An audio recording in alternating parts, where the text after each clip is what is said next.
Assassin's Creed. For years before, well, things got a bit bland, this wasn't just a game series. Assassin's Creed was a mystery, a saga that spanned continents and centuries and real-world years, untangling a story around one man, Desmond Miles. Now, some players today don't really like the original AC games and prefer the more historical set pieces the franchise became later on. Some even prefer the more RPG style of the Creed games. And that's all fine, but you can't deny that this, pentology? Is that even a real word? That is, the Desmond 5-game saga made the series blow up and become a household name. I mean, they're at 31 titles in the franchise now. Jesus Christ, they will still be pumping out Assassin's Creed games well after I am in the ground.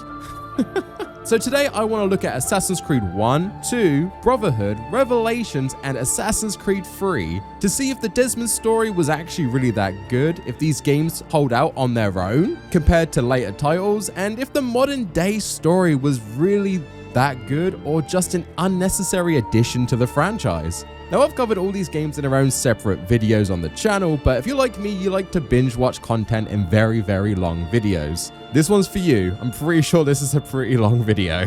So with that said, please hit all of the funny buttons that makes YouTube think this video isn't hot trash, and let's dive into Assassin's Creed 1, where the story kicks off.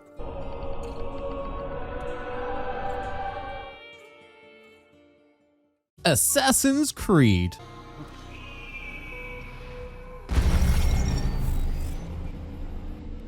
One of the biggest and most well-debated franchises in gaming today. It's hard to find such a divided community for a game series like Assassin's Creed. Some say the games are still at their peak, the most recent title still being as good as the first. Sure, you do you. Others follow the most recent game always being the worst until the next title comes out and then promptly change their opinion to match that statement. Some can pinpoint the downfall of the series to a specific title, and others say the series wasn't good after the original game released. I do not agree with that whatsoever. That is wrong. Well, some like me love Assassin's Creed 2. But you can't knock Ubisoft for the leaps and bounds they programmed into these titles. Fluid combat systems that seem awfully familiar. Insane landscapes that even for 2007 look absolutely amazing today. With lighting and weather effects that were absolutely revolutionary for the time. I can't think of any other games in 2007 that gave you this feeling of clouds overcasting like this. The developers really did not have to go this far, and I'm so happy they did. As you guys know, attention to detail is my bread and butter, and say what you want about Ubisoft, they know how to make an actual living, breathing world, even on some very archaic hardware. An in-depth plot filled to the brim with stabby and conspiracy theories. All of this birthed from a Prince of Persia spin-off title. Huh? Yeah, Assassin's Creed was originally going to be a Prince of Persia Assassins. Very creative there, boys. French know their stuff.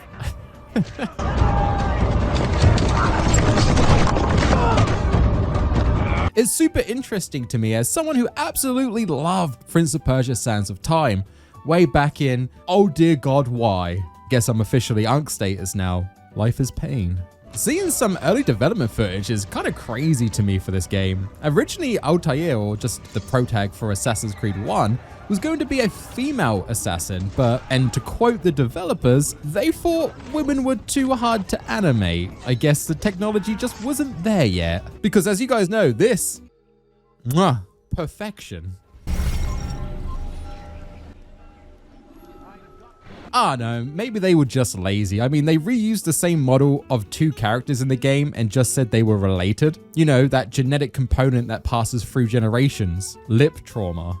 Which makes sense. My great-grandfather fought in the war, which does explain why I have this gunshot wound in my leg. Also, the sci-fi futuristic side to Assassin's Creed was actually a last-minute addition made right at the end of development, and it was really only put there to justify the game being able to reload a save or respawn your character. You know, the things that are in every video game. It seems silly, but I actually kind of respect them deciding to make such a basic mechanic we all came to know and love have a reason to be in the actual game's story. I don't think anyone tried to do this before Assassin's Creed, so kudos. And for such a last-minute addition, it became the foundation of every single game in the series going forward story-wise. That's kind of cray-cray, right? But the game dropped on the 7th generation of consoles, and honestly, I have such good memories of playing this game. Gonna emphasize the memories part of that statement.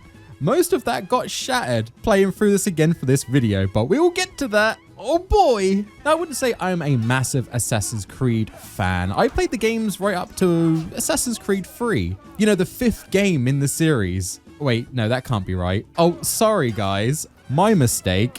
I meant the 11th game in the franchise. Whoo!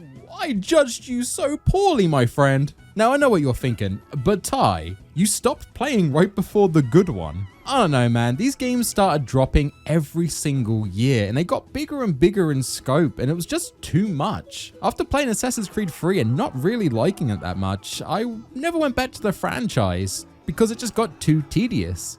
Maybe if this video does pretty well, I'll make my way all the way up to the funny pirate game. So yeah, reminder, hit the big red button and like the video if you'd like to see me cover the other ass games. So let's strap into the Animus and venture back to 1191 AD and look at the game that started a now 31 title franchise. Holy shit!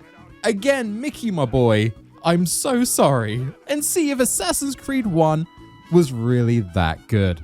Okay, so Assassin's Creed opens up with our protagonist, Desmond Miles, a bartender that gets kidnapped by Big Pharma Abstergo. Not like a big farmer, but like Big Pharma. You know what I'm saying? They kidnapped him not for his ability to make a banging pina colada, but because in this universe, genetic memory is OP as fuck. And inside you and me lies our ancestors' entire life story. I really hope this isn't actually a thing because my kids will be sorely disappointed. I mean, all they'll see is this. I do think it's a pretty neat idea, and they do try to ground it in some realism by stating, you know, animals seem to know how to do certain things before they've done them, like fly south in the winter and mate. I didn't know how to do that last one until I went to high school. And even now, I'm not too sure if I do it right. But it does make some sort of sense, and I like that in my video games. Consistency. Oh boy, that's not gonna last long, is it?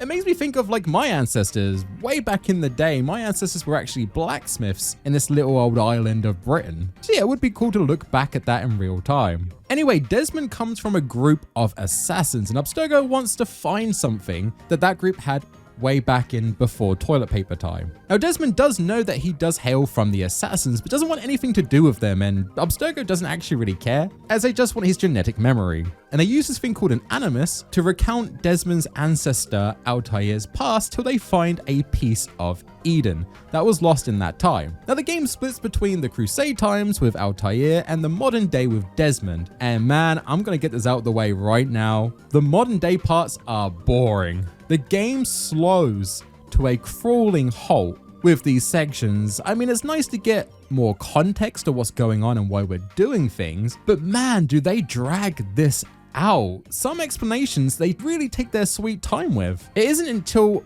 I'd say probably the last third of Assassin's Creed we come to find out Abstergo is actually part of a group known as the Templars that have been at war with the assassins since the beginning. But if you're like me and have a massively big, wrinkly brain, you can figure it out right out the gate.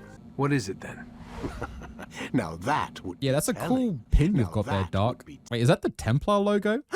Wait a minute. To be fair, these sections are quite small. The main meat of the dish for this game is Altair's era. So the assassins believe in free will. They fight to ensure that people can make their own choices, even if those choices lead to chaos. Their core creed is nothing is true, everything is permitted. This isn't about anarchy, it's about seeing through lies and choosing one's own path. And this in turn will lead to a world of peace. Dumbing it down a little bit means eliminating tyrants and corrupt figures as a sort of surgical justice, not random killings, but targeted removals, cutting out the cancer before it spreads. The Templars believe in control for the sake of peace. They think that humans are inherently flawed and will always fall into conflict and chaos unless they are guided, so they seek pure control from the shadows. People need to be herded even if they're unaware. The cancer in this aspect is free will as a whole, and that needs to be removed. So they're both seeking this peaceful world, but clash over their opposing idealism, which means they basically go to war with each other, kind of making the whole thing a moot point.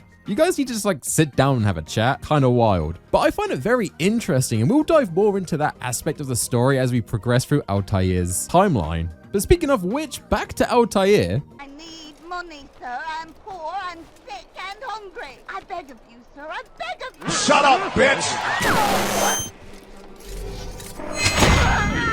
We start with him on a mission with two brothers, actual brothers, not like brothers of the creed, but I mean, they are brothers of the creed, but they're actually sibling You know what I mean, right? And we learn that Altair is some Giga Chad high-ranking assassin, though a little bit cocky. And honestly, not really that stealthy for an assassin.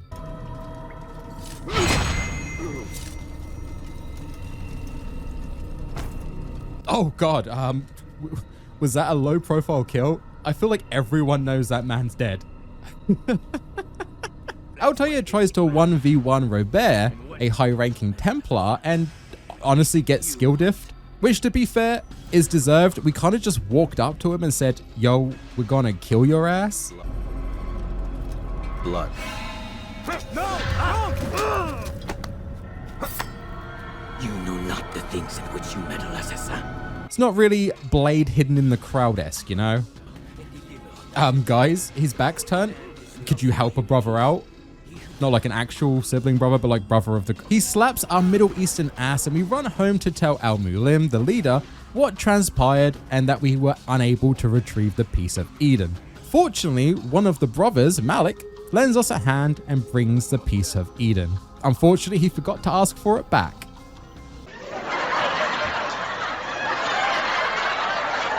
He also unfortunately lost his brother in the process, and he's not very chill about it. Because of you! Robert threw me from the room. There was no way back, nothing I could do. Because you would not heed my warning! All of this could have been avoided! And my brother would still be alive!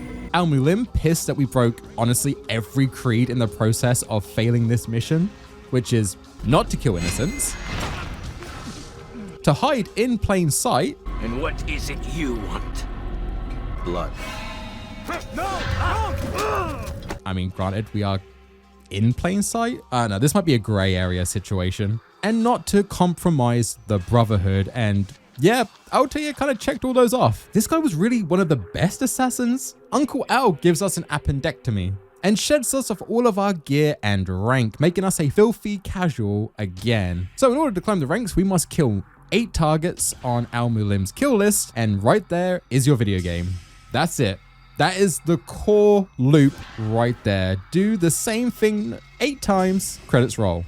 We just venture across the Holy Land, taking these lads out. So our only bit of gear is the Hidden Blade, and I have to say, when I was younger and even today, I think this piece of kit is so goddamn cool. The gauntlet has a blade hidden inside of it, and it sits so snugly on the assassins that they have to remove their wedding finger for it to slide out Wolverine style. Gotta admit, that's pretty badass. This also means that assassins cannot marry, and it's actually part of their law. They're married to the creed. They can't go seeking that simp lifestyle. It shows that the assassins are insanely loyal to their cause, until AC2, which kind of shits on that, but we'll get to that when we get to that. And now we can finally talk about the gameplay.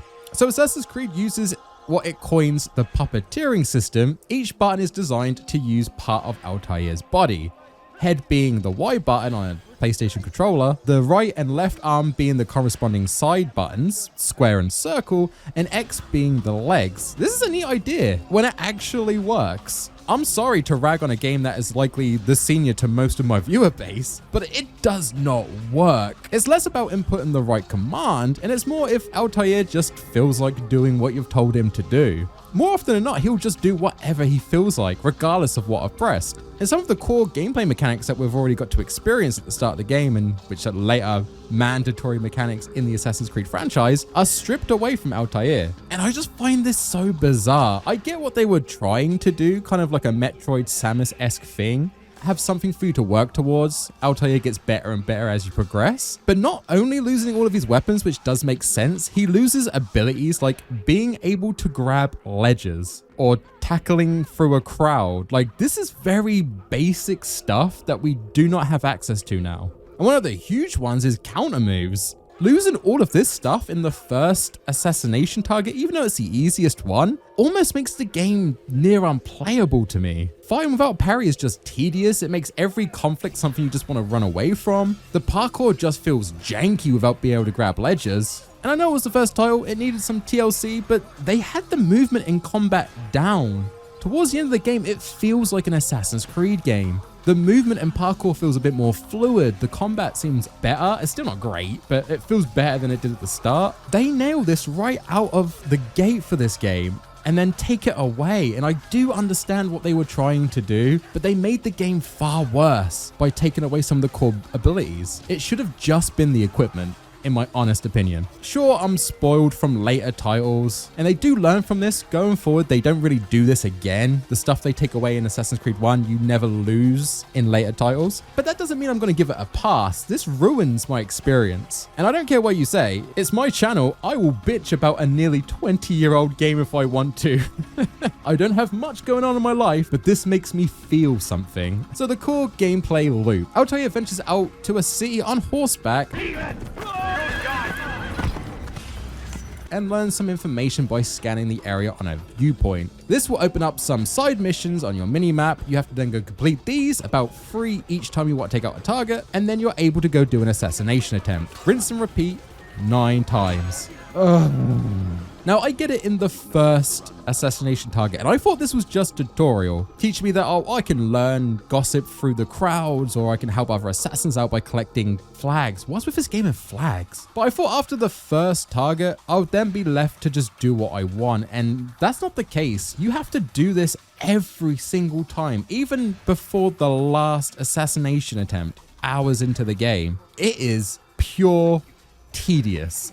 I don't know what to say. I found it so boring. It doesn't make the game unplayable, but it makes it a slog. I do not remember this game being so boring to get into the assassinations. I'm starting to think nostalgia tinted my memories a bit more than they usually do. The horseback ride into the cities takes far too long. There is just nothing here. Unless you're actually going out of your way for 100% and looking for the million billion flags to complete the collectibles, you just end up running through these sections. There are more lookouts in the overworld for you to synchronize with and enemies to fight, but like I said, the combat at the start especially is funky to say the least, so why would you? Later on, you do get the option to fast travel to these locations, but only once you have traveled to each of them once at least. And God forbid, after an assassination attempt, you do not click to fast travel back to Al Mulim, because if you do this, and I did this, your scholar-looking ass gets to run all the way back to HQ.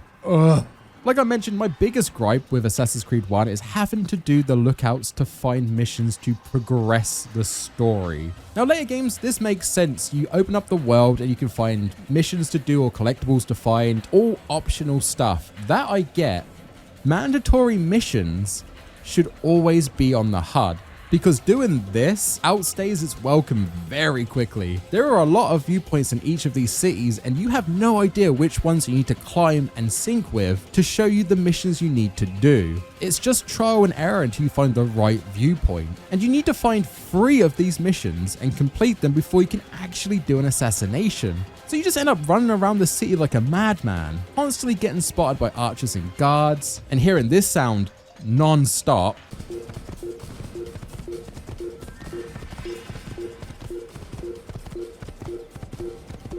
Oh, I swear to God, it's worse than like the one heart sound from Zelda.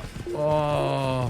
Once you're spotted, you have to keep running until the line of sight is dropped, so you can then hide in one of these. I don't know what this is. Like a hut? Why is there a hut on the roof? Why would you put a hut on the roof if they don't want people up on the roof? What? Or you can stay and fight, which, like I've mentioned a few times, is an absolute slog until you unlock parries. But even with all that, the assassinations are far less creative than I remember them being when I was younger. They're far more scripted. Whether you get trapped by your target and then have to fight a group of enemies, or you have to stand in a crowd watching the target boaster about a little bit before you can even attempt the kill. It's just comes across as like the game knows how I'm gonna try and do this, so just do it. Rather than later games and other stealth games where it's all about your creativity and how you want to go about solving a problem.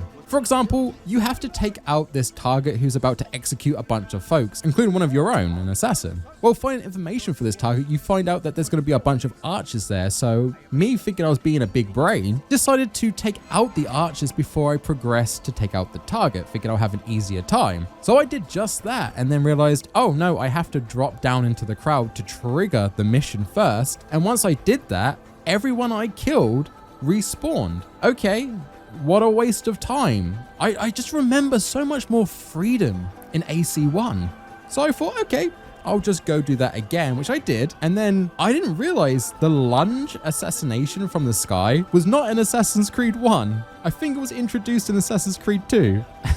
I thought this would be an easy kill. I'd take him out before he even executes one prisoner, but I just ended up jumping over his head. I seem to remember you being able to lunge kill. I might be stupid. Look, I hate being negative Ty on this game and going so hard right out the gate with all of the things I didn't like, but the game instantly just became way less about stealth and creativity and more about busy work and scripted events, and I do not remember that when I was a kid. Which ironically, I do find kind of fascinating. Maybe it was me being more creative and accepting when I was a child, you know, before life repeatedly kicked me in the balls for adulthood. But man, this game does not feel like the original title that I played, and it's such a weird feeling to me. Most of the time when I look at games like this on the channel, I'm always quite positive or like, oh, I don't remember that. That was pretty cool. This is the first time where really everything I don't remember is overly negative, and there's only a few bits of joy in the title. And that's before we even show off the bugs. My God, Assassin's Creed 1 is a buggy game.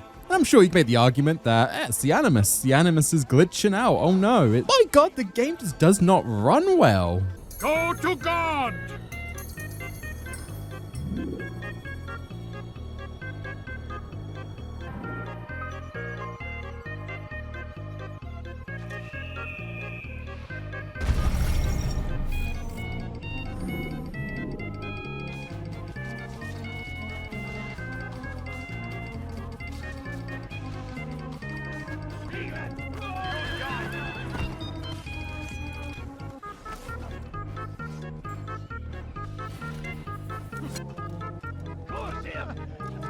The Christian king and his army of infidels. They go against the will of God and must be made to pay. Everywhere they ride, I trust you have recovered the Templar's treasure. When does our work ever go as expected? It's our ability to adapt.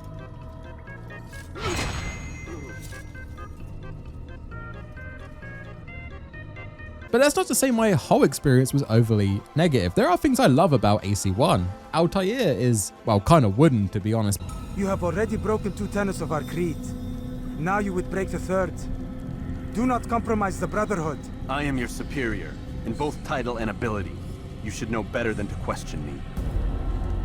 But he does grow on me as you progress his story. And the story as a whole does keep me engaged. The set pieces, like I said, are absolutely amazing to look at. I'm so impressed they managed to do this on such old hardware, and how many NPCs they can ram into the settings. Again, Ubisoft, not a big fan of your practices, but that's a massive W. I'm impressed. So the first target is a Templar that has a bit of a temper. He kills a civilian in broad daylight in front of everyone for not shipping his weapons on time.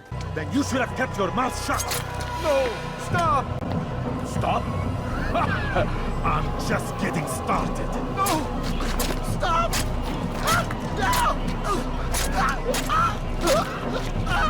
It's pretty gruesome. It really did cement that these guys do need to be crossed off the list, Kill Bill style.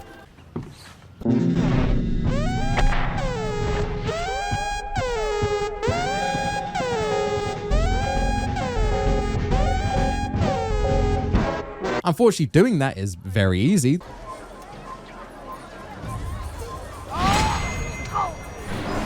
The assassination takes literally 5 seconds, and that's it. I spent like an hour getting all the information to do this. Bit of a letdown. And Altair and the target have a little conversation where he states his intentions, which I assume everyone around me just lets play out before they decide to chase me out of the city. He doesn't say much. It's just, oh, I'm a cool guy. I just wanted my weapons, whatever. Altair feels like it was a good move wiping him out. But the second target starts to put a bit of doubt in Altair's mind. So this guy is a crazed doctor who looks to be, well, torturing and experimenting on patients. A bad dude for sure. But once you take him out, he does say that he was just trying to help the sick and mentally unwell. Be it in the wrong way, but decent enough intentions. I must know what will become of my children.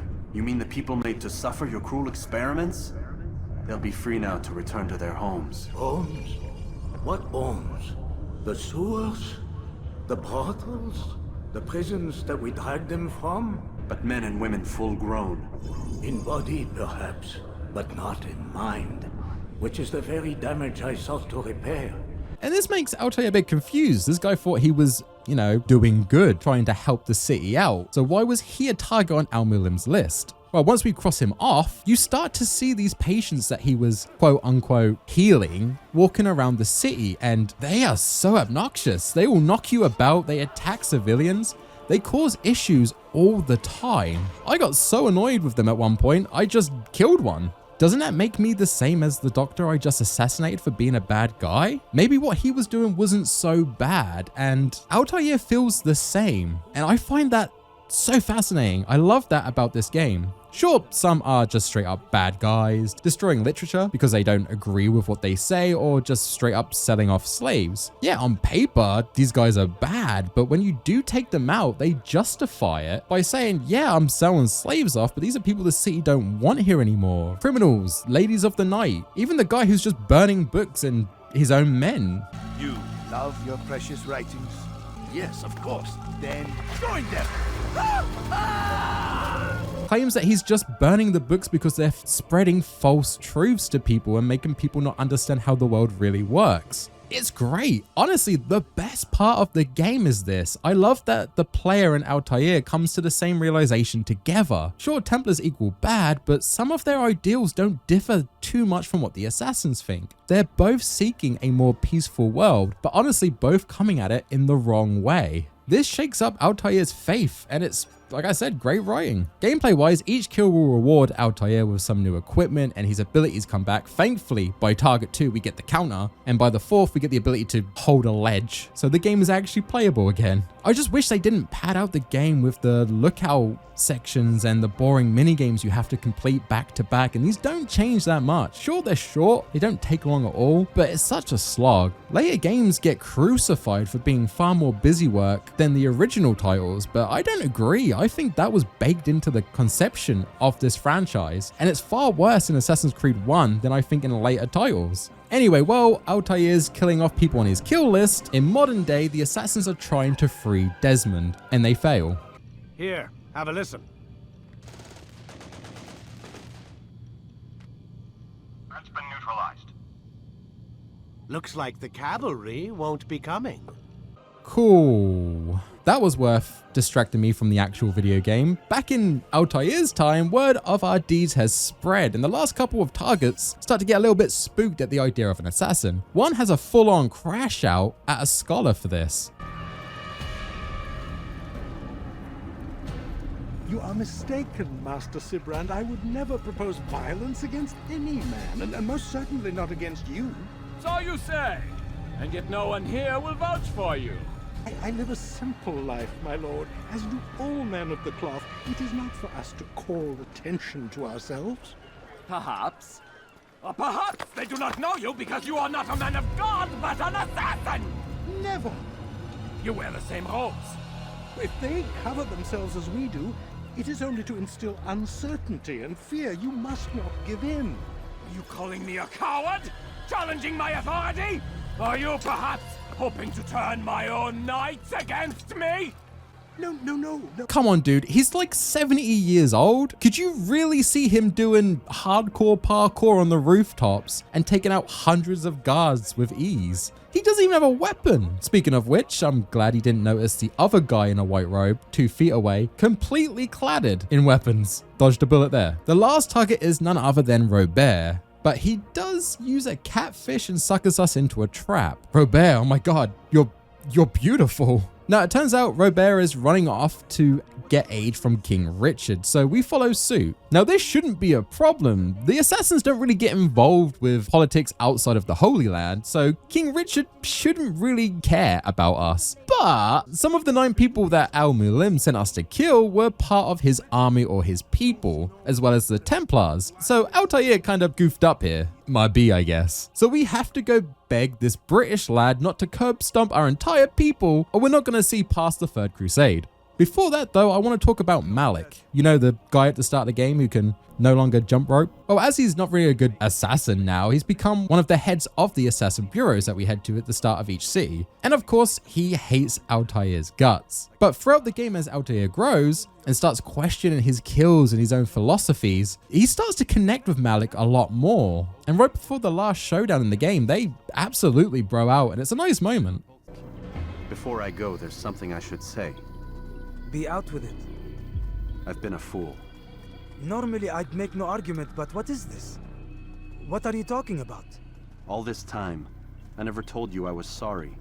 Too damn proud. You lost your arm because of me. Lost Qadar.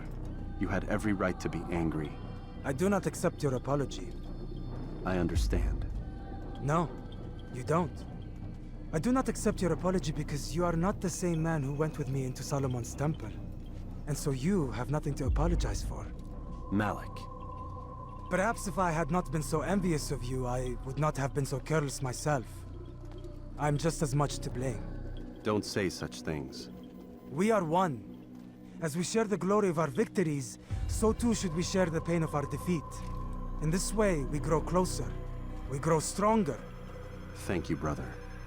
Now kiss. Honestly, I love this section. It really adds to Altair's character and shows some substantial growth on his end. And it means that Malik can Deus Ex Machina right at the end of the title. We catch up to King Richard and Robert. Richard, of course, being a man of God, decides to leave it up to fate and have us fight to the death, and he'll just side with whoever wins. Okay. We take out Robert, and he lets us know that there is one more Templar that should be on our kill list. That is Al-Mualim, the head of the assassins. Altair doesn't believe it, but Robert convinces him pretty quickly before he draws his final breath that, yeah, Al-Mualim wanted a piece of Eden to control the world as well, just he didn't want to share it with his brothers because he is in fact a Templar. Altair a bit confused, but kind of does believe it because Al-Mualim's kind of been a bit of a dickhead to us in the past, heads back to HQ to find out what the fuck is going on. And it turns out, yeah, Al-Mualim has ensnared the entire assassins group and it's up to us to stop him. Now, Al-Mualim's character takes a massive nosedive here for me. Right from the start, he seems like this jaded, battle-worn assassin, you know, big dink energy going on.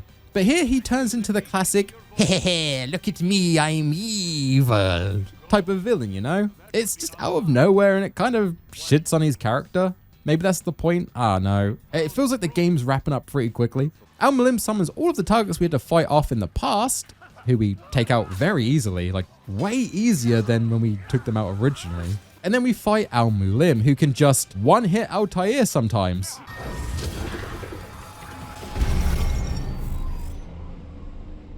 Complete garbage. Oh, I hate you, Dad.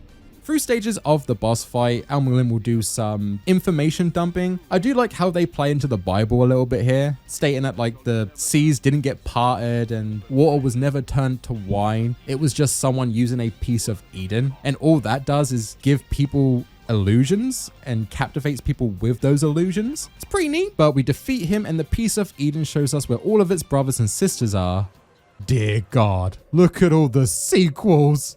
So this right here is what the Templars were looking for in Desmond's memories, a map to all of the pieces of Eden in the world. For now, that's the end of Altair's story, and we cut back to present day with Abstergo deciding to kill off Desmond now. We don't need him, we've got the information we wanted, but Lucy steps in and convinces them not to do it. Why, you might ask? Well, she has a little secret. Bryce, I still don't know what these people are planning, but I do know they plan to kill me when they're done.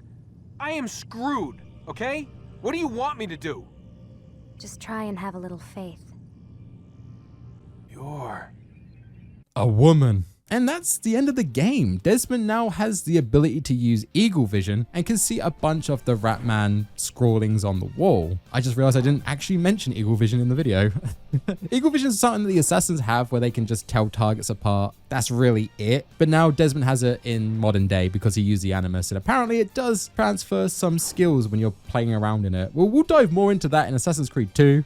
For now, he just has that ability. But you can see a whole lot of conspiracy writings, Illuminati, pyramids, like everything that's been a conspiracy up until 2007 is in this room now. Did anyone else go through a rabbit hole when this game launched like I did? Like going on YouTube back in the day, looking up like, what does it mean? What do the signs mean in Assassin's Creed? It was a great theory time, but that's Assassin's Creed 1 and okay-esque game, but nothing to write home about. I remember having such a better time with this game in memory when I was younger, but now it kind of feels like a proof of concept for what the far superior sequel will build on top of later on with Assassin's Creed 2. Don't get me wrong, AC1 has moments, but the people that claim that this was peak Creed, man, I cannot disagree harder. And those who want a remaster of this title, there's just not enough here to warrant that for me. The game is very short, took me like 5 hours maybe, and it's very basic. You're just doing the same thing over and over again.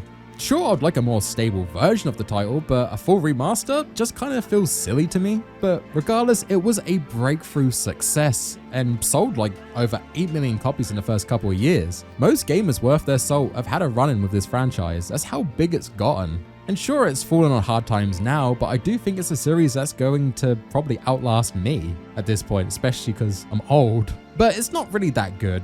It was okay as a title.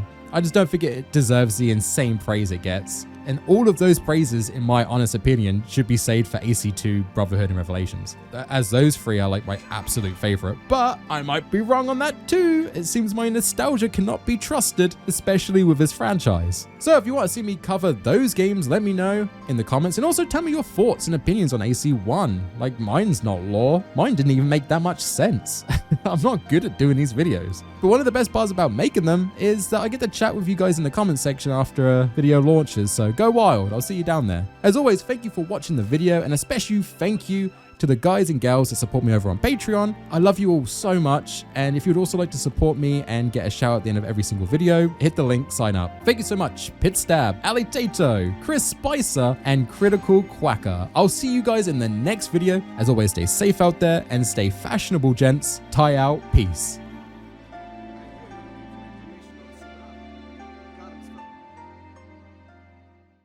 Hey guys, this is the second video in my Assassin's Creed retrospective thing. I haven't decided if I'm going to do every single game in the series, but let me know in the comments if you'd like to see more. And if you haven't seen the first video on Assassin's Creed 1, links on screen and in the description.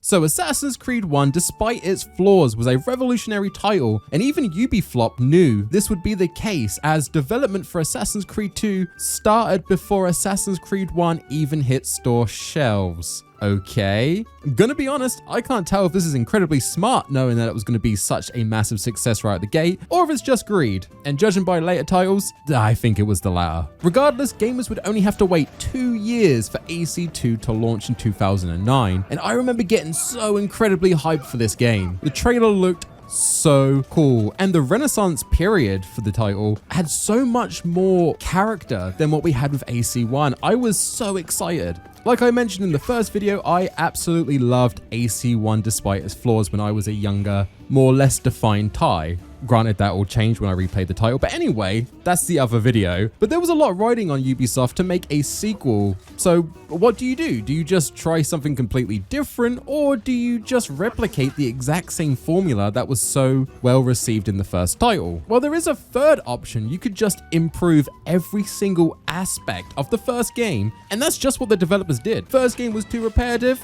Okay, they introduced far more mission variety and more engaging plot beats, far bigger cities to explore, graphical fidelity was increased, actual cutscenes that didn't require a flashbang to get a decent camera angle. The Masters taught us. And how would you have done it? I would not have drawn attention to us. Subtitles, thank God. Much more extensive kill kit, less jank. Well, still some jank, but less. You will not get me, assassino! This is none of my affair. a much more likable and down-to-earth protag, deeper storylines, more conspiracy theories, more assassins, more assassinations, Rosa, a much more banging soundtrack, character upgrades, deeper lore in modern day, less empty horse riding segments. Did I already mention Rosa? A full economy system that was absolutely revolutionary for the time, and far more collectibles to collect. Actually, we're not too happy about that one. Okay, you've got to admit, developers were popping off, and honestly, it's impressive they improved so much on the original title in AC2. It feels like a completely different league to the first game, but it's in no way a perfect title. Like I said, there's still jank for days, the story gets a little bit too bloated for its own good, and most of the longer game time is artificially extended and comes across a little bit patronizing. But the conspiracy stuff I found quite fantastic. This time around, and in this video, I'll explain why the first seemingly tutorial side mission Ezio does for his father, way before he even becomes an assassin, is so detrimental to his character. And it comes full circle after 15 hours of game time. So keep watching the video, I'll go over that. So just like with AC1, I loved the title growing up. So let's see if nostalgia has been a cruel mistress again, and is it really that good? Or am I gonna get double whammied and find out this game's actually bad? Let's dive in and take a look. Remember to subscribe.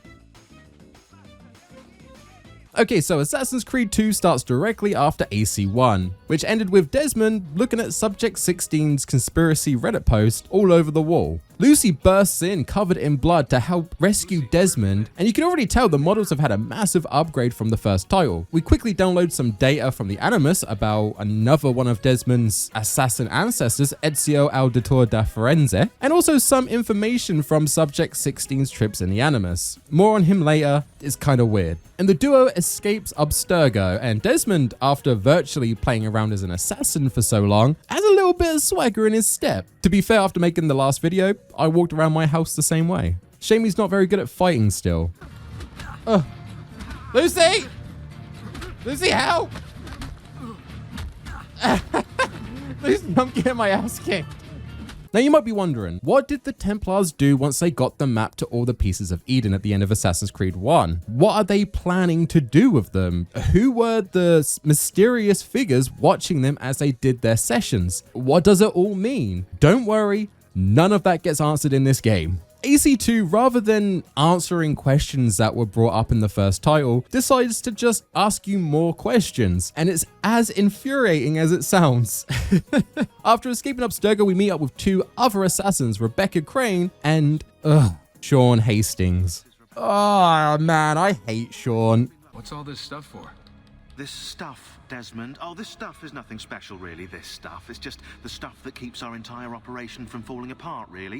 It requires a great deal of concentration to keep it all moving, so you'll forgive me if I don't have time to play meet and greet. Stupid British wanker.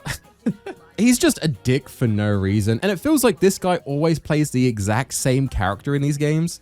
Anyway, they plan on training Desmond in the ways of the assassin by reliving the life of his ancestor Ezio due to the bleed effect the Animus gives. Basically, this passes skills on to the user if they're in the Animus for long enough. This is why Desmond got the eagle vision at the end of the first game. This stuff just transfers over, and apparently muscle mass as well, because at the end of this, without any training, Desmond can climb near enough anything like an assassin who's been doing it for 40 years. Plugging in, we start right at the beginning, Ezio's birth, and then we jump 17 years. Okay, I guess nothing of value happened.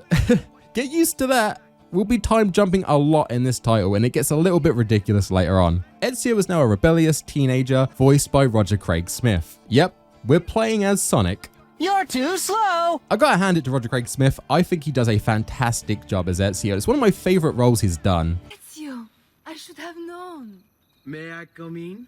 Fine, but only for a minute. A minute is all I need. Indeed. Well, wait, that came out wrong. Anyway, Ezio gets walloped with a stone, causing him to get a burst lip.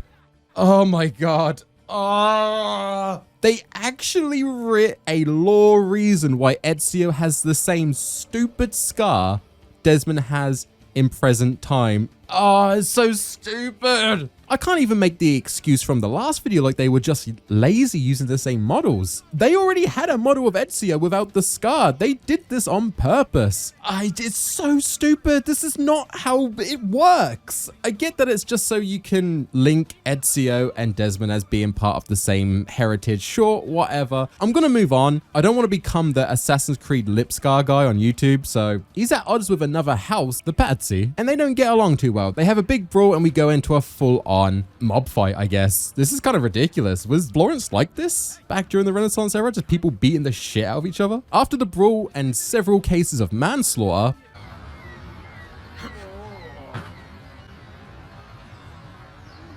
gonna be honest, if you can't swim living in Italy, then it's really your fault. Ezio then bros out with his brother Federico, and we get our title drop, and oh, the music is so good. I love AC2's soundtrack. It's like pure nectar to the ears. Just listen. It is a good life we lead, brother. The best. May it never change. And may it never change us.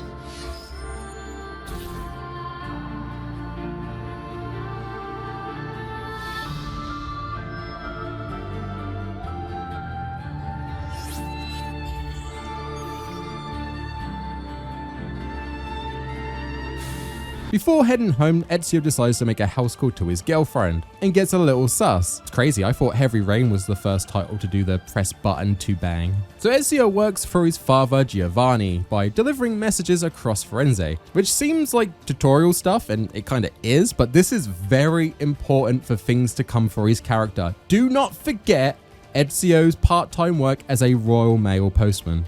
We meet a friend of the family who seems like a nice guy. We do some odd jobs for the family, like helping out our psychopathic sister after her boyfriend cheats on her. You're better off without them. I loved him. No, Claudia. You only thought you did. He should suffer for what he's done.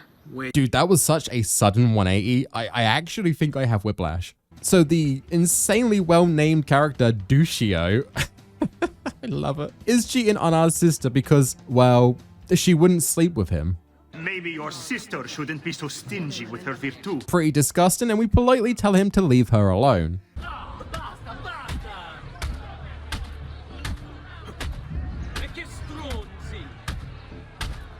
We also help a friend of the family out by moving some art pieces. He's some starving artist called, I don't know, he's not important, like Leopard de Spaghetti or something, I don't know.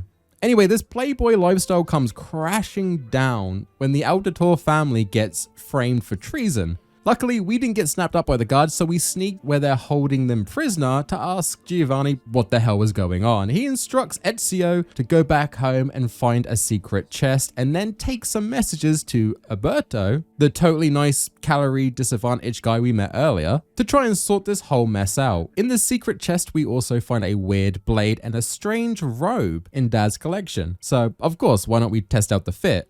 And I've got to say, AC2's standard Assassin's robe is the best looking one in the series. This thing looks so goddamn good. Changed my mind. So Mother Dear and Ezio's sister are safe. They're hiding at the moment, but our mother is in pure shock due to the guards attacking them and hard R-ing her. Yeah. This game has a thing against women, I swear. We delivered the news to Alberto, and a strange man is listening in from the shadows. Now, I'm going to go out on a limb and say this is a bad guy because he is completely covered in an ominous red light, but more on him later. We're told to go to the town center, and all things should be sorted out thanks to passing the letter over to Alberto. We do this, but Alberto is a bit of a dick. Giovanni, Federico, and little bro, Peterico, get hanged. Ezio isn't too happy about this. So this is the start of Ezio's main arc, his revenge arc. And with the help of Paula, we learn to hide in crowds and pickpocket. And I'm gonna be honest, the blade hidden in the crowd mechanic is leaps and bounds better than AC2. No more running to find a huddled group of clan members. Now every NPC group can be used as cover, and I think it's so good. It really gives them a reason to have so many NPCs on screen at any given time. You can still sit on benches, but that's kind of pointless in this game. You won't really need to do this. But yeah, doing assassinations from groups of crowds never gets old.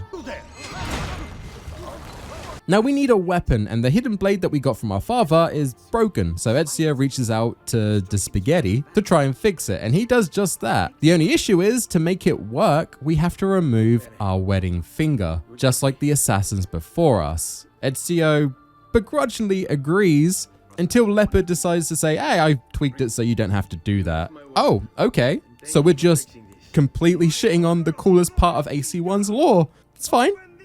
Nobody's mad here. Look, I get it's a little extreme in universe, and making it not have to be done to use the hidden blade makes sense in universe. But there was something so baller about having to commit to the creed so hard by chopping off your finger. Ah, man, it's a shame that we don't see that aspect again in the series.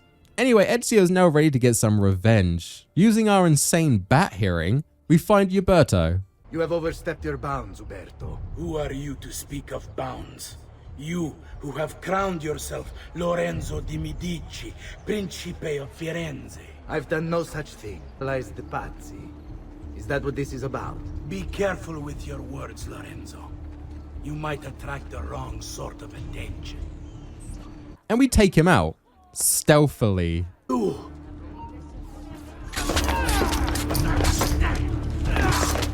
The Auditore are not dead!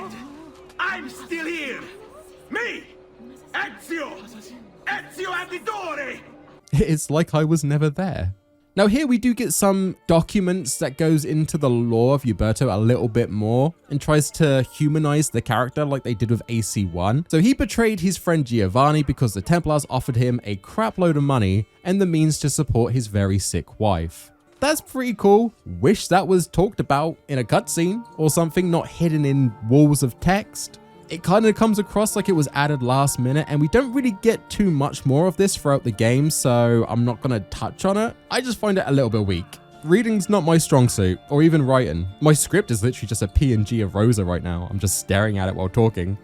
So with Uberto dead, we have to escape, and chases are so much better in Assassin's Creed 2 compared to Assassin's Creed 1. And now you don't instantly get attacked when you're seen if you're in incognito mode. But if you stick it to the man too much committing crimes, you will become notorious, which basically makes the game play like Assassin's Creed 1. Every guard will be on high alert. Now, while that notoriety is being increased, you can decrease it by removing wanted posters, bribing officials, or killing witnesses. That last one feels like it breaks a certain rule. But to escape, now all you really have to do is get out of the GTA circle and then they will stop looking for you. It's so much more streamlined, much better. After escaping, Ezio and 1/3 of his family escaped to Uncle Mario's villa in Monteriggioni.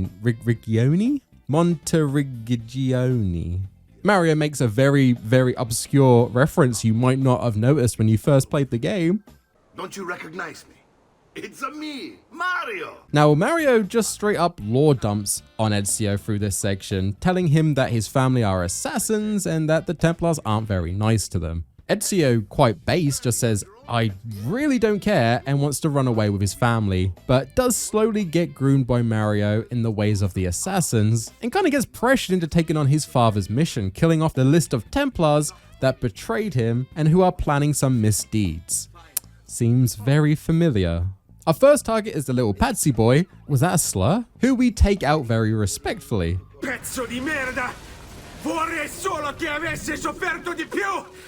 Hai avuto la fine che meritavi! Spero che brutto! And we see the super duper evil Templars meet up again. Seriously, this guy always has a look how evil I am light in every scene. He is excreting bad intent. Honestly lit up like a Disney villain. Ezio then spends 2 years training with Unc Mario, and then he decides to take up the mission of killing a bucket load of Templars, as it might make him feel a little bit better about the whole "my family's dead" thing. Don't judge him, everyone mourns differently. This is where the game opens up a bit more. The villa has seen better days, so we can just hoard a butt ton of money like Scrooge McDuck. Another Disney reference in one of these videos. Maybe I should revisit you after all. But we can use our money to buy upgrades on buildings, which go from looking really run down to actually kind of some upmarket stuff. So while we're hunting Templars, we can find viewpoints, which will then show us collectibles that will give us money that we can then use to build up the villa, as well as there being side missions. Okay, that's not too bad. Oh wait, Mother Dear is still not speaking and she needs us to collect 100 feathers around the entire game so she can tell us to tidy our room vocally. Okay, Templars, upgrade villa, side missions, viewpoints, and feathers I can deal with. Oh, but we also have to collect codex pages and there's 30 of those. And before you think we're done, 6 super assassin fan club medallions we need to find throughout the world to unlock Altair's Shadow the Hedgehog phase armor. Okay, Templars, villa, missions, viewpoint, feathers, codex, and ass medallions. I'm sure I can deal with. Oh, and there's these statues to fuck it. I'm done. This is too much stuff for me to do. There's so much stuff to collect in Assassin's Creed 2. I feel like Ezio is borderline a hoarder. They throw so much at the player here, and all it does is artificially increase the game's length. I don't know if I'm the only one that finds this too much, but that is too much. Oh, and Jesus Christ, I forgot about the super secret Subject 16 glyphs you have to find in the game as well. It's so much. 100% in this game is mental. I'm going to be honest with you guys, I am going to just be collecting the medallions to get Altair's armor, the codex pages, because they are actually mandatory to finish the game. So I don't know if I can even really class that as optional content. And Subject 16's glyphs, because that will give us a cool cutscene that hints at some more stuff further down the franchise's road, which we'll discuss later. It's just a lot of stuff. I thought I was playing Assassin's Creed, not Banjo and Kazooie. For now, let's head out and kill some Templars. So there are a lot of Templars we need to cross off our list, and well, it's taken me this long in the video to get out of like the tutorial mode, so I won't be covering each and every target, but I will talk about the motive of the Templars and how I find them way more shallow than Assassin's Creed 1. In AZ2, the Templars are basically, I want to take over Italy with the help of the Peace of Eden, to remove free will from the people. The Assassins don't like this. My main issue is, for one, it's the exact same motive they had in the first game, and two, the Templars are so one note in this title. They're just twirly mustache evil, and none of them stand out to me. If you ask me to name the targets you kill in this first section of the game, I honestly could not tell you. AC1 had way more emotion with the Templars. Were they really the bad guys? Maybe the assassins were going at things all wrong. They both were seeking a peaceful world, but going at it in completely different and wrong ways. I found it interesting, and each Templar tried to justify what they were doing. This time it's just full good versus evil, light versus dark, something Kingdom Hearts. It's honestly quite boring, and if it wasn't for the trauma and struggle of Ezio's character and the growth he goes through, I would find the main plot so meh. Like, honestly, the only Templar that really stuck out to me was Marco, and that was only because I mistook his outfit for a massive, majestic looking beard. Now, I will say this is the beginning of Ubisoft's weird obsession with the tailing missions. There are so many of these in Assassin's Creed 2, and man, are they repetitive. I hate these missions in the game, whether it's following a friendly NPC that seems to always be at below running speed, so you have to constantly slow down for them, or if you're trying to hunt a target that you have to spend 10 to 15 minutes, no joke, just following them until you get your shot at taking them out. And if you mess up the mission at all before you get to the assassination, boy, I hope you enjoyed that segment, because you get to do that again. Fun. There are a couple of checkpoints in these missions, but they just should not be here, and it does not get any better in the franchise moving forward. Again, I don't get why Ubisoft loves this so much. They put them in every single game. I'm not a big fan. While hunting the Templars, Da Vinci decodes codec pages we find throughout the game, which gives Ezio new gear like smoke bombs that make fights an absolute joke, poison that makes some NPCs crash out, and the right to bear arms. He also later just casually invents the first flying machine, and it controls like ass. Ezio spends 7 years crossing out the Templars on his list as they try to rise to power through political means. Fortunately, Ezio is the one crux that keeps stopping him from doing this. At the same time, Ezio is knocking out the assassin catacombs collecting those medallions. Ezio somehow knows exactly where these locations are as soon as we open up a new area, which I mean, for gameplay, brilliant. In terms of lore, this is the thing Mario dedicated his entire life to find and never found a single one, but whatever. He also missed 4 pieces of the codex in his front garden, so I don't think he's very bright. The catacombs are actually pretty fun side objectives and really brings that Prince of Persia heritage the original was based off of. Most of them are parkour puzzles and they can lead to these Templar chase sequences, but the devs didn't phone it in for these sections. These look beautiful. Honestly, more beautiful than most of the base game. While researching the game, Ubisoft actually traveled to Venice to take note of the architecture in the areas and the interiors, and it really shows here. Ezio grabs the 6 medallion pieces to unlock Altair's It's Not a Phase Mom armor. It's the best armor set in the game. Once you get this, you do not need to buy any armor upgrades, and it doesn't even need to be repaired. It's honestly pretty awesome and looks fly for an Italian guy. The black is cool, but I don't know, man. Call it nostalgia, but I prefer the assassin's robes being white. Is that a weird thing to say? I feel like my first council scandal was going to be based on assassin robes. It's fine, I could use the clicks. Honestly though, I cannot imagine Altair rocking this fit. Just seems wrong to me. Once all the Templars are crossed off the list, Ezio acquires a piece of Eden. Oh yeah, halfway through the game, I remember these things. They're quite important. Once acquired, the sequence then breaks and we go back to Desmond in present day. Oh yeah, I remember these things. AC2 does spread the modern day sections much better than AC1, but almost to the point where I legitimately forgot that it was even a plot thread and it was kind of jarring. So Desmond's slowly becoming an assassin, but the bleed effect has some negative side effects as he starts hallucinating a strange woman. He then takes a big boy nap and suddenly we're Altair and Acre again. Honestly, kind of huge. I was legitimately like, yeah boy, when this happened. It's Altair, love this guy. The section has him mid-chase against a Templar. Desmond assumes this is just his next target for something. And I generally find it funny that Altair plays just like how he did in Assassin's Creed 1, jank and all. He feels horrible to play as after rocking Ezio for a while. I feel the devs did this on purpose to make the player connect with Altair more, make the player feel like, oh yeah, this is nostalgic. But it also cements the fact that Altair is in fact the worst assassin skill-wise in the entire series. I just want to climb up the stupid wooden block. Oh my god. Honestly, this one clip could sum up my entire Assassin's Creed 1 video. Altair catches up with the Templar, and actually it's the one that catfished Altair in the first game while we were hunting Robert. Looks like he's come back to get rid of the witnesses. Oh, or he was just chasing the booty, I guess. BRB, I have to cut out a part of my AC1 video. And it's actually part of their lore. They're married to the Creed. They can't go seeking that simple lifestyle.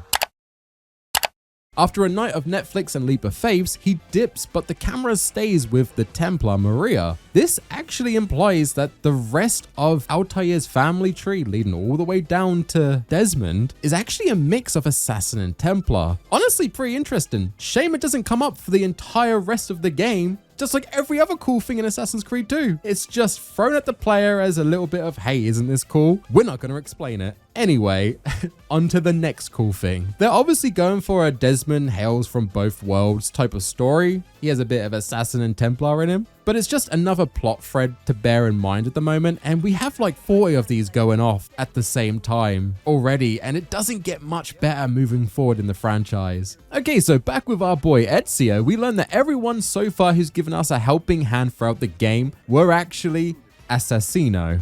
Again, I really missed the white robes. It would have made it so much easier to know who's who. They've officially decided that Ezio has grown enough to be an official member of the Creed. Oh god, it's a cult. And they proceed to brand him, making him an official member. And then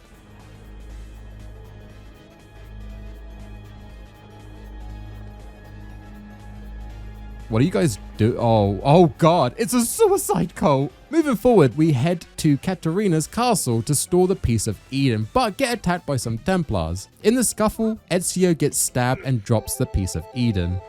Okay. And no joke of a lie, some random monk walks into frame, picks it up, and leaves Ezio to bleed out.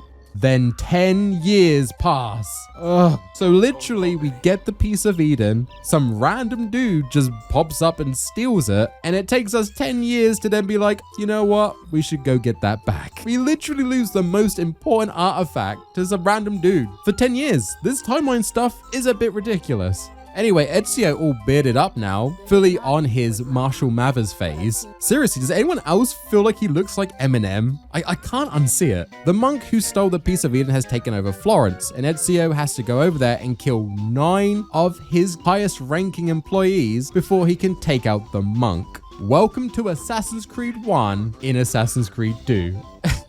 This literally feels like they wanted to play some nostalgia to the original title. You know, the one that came out all the way back in 2 years ago. But man, for me, it came across as pure game time extension. The kills are fun at least. You can come at them any way you want. And I love that from stealth games. If you either want to sneak onto a boat and kill the target incognito without anyone seeing you, or just walking up to them in a crowd and dishing some lethal lead poisoning, it's pretty great. But we're quite late in the game right now. We're almost at the end of the game, and I thought we were wrapping up the main story, not going into a B plot. One thing I will say, again, just like Assassin's Creed 1, the targets ain't exactly aware of what they are doing. Well, some of them. You see, they're being controlled by the piece of Eden the monk has, so they're not actually aware what they're doing. They've been thralled by the monk. So when Ezio takes these guys out because he feels like he has to free the city, we learn that they're probably not all bad guys. Some of them are, but some of them literally had no idea what was going on. So we did technically just kill a bunch of innocent people.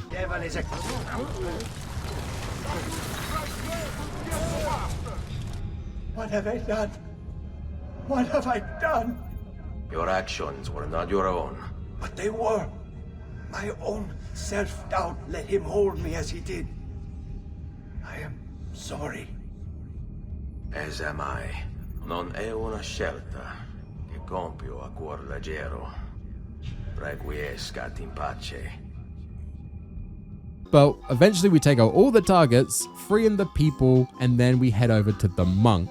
Once we take him out, the people decide we're just gonna go burn the witch because, I mean, it's a Tuesday and it's the Renaissance period, kind of what we do. But Ezio Mercy kills him before he is burnt to death and delivers a speech about how he used to be influenced by his need for revenge and how that's not so different to being controlled by a magical apple.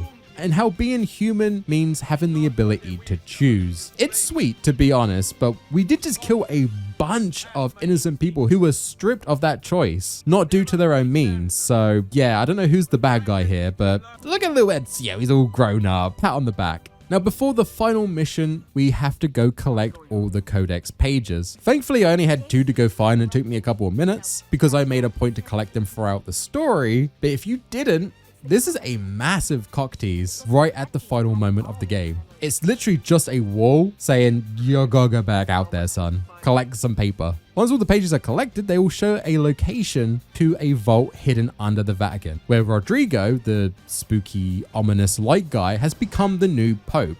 So I guess we're heading out and beating the shit out of a man of God. We confront him and then Kage Bushin no Jutsu his ass and completely skill diff him in the process. After one round, we're not quite done. Ezio decides to go hand to hand on him and proceeds to disrespect him further. And honestly, it's quite cathartic. Beating this guy to a pulp feels great. The boss fight itself is boring mechanically. He's just a NPC with a higher health bar. But something about just repeatedly beating the crap out of him is good stress relief. I even tipped the guy for such a good time. The central text of your faith?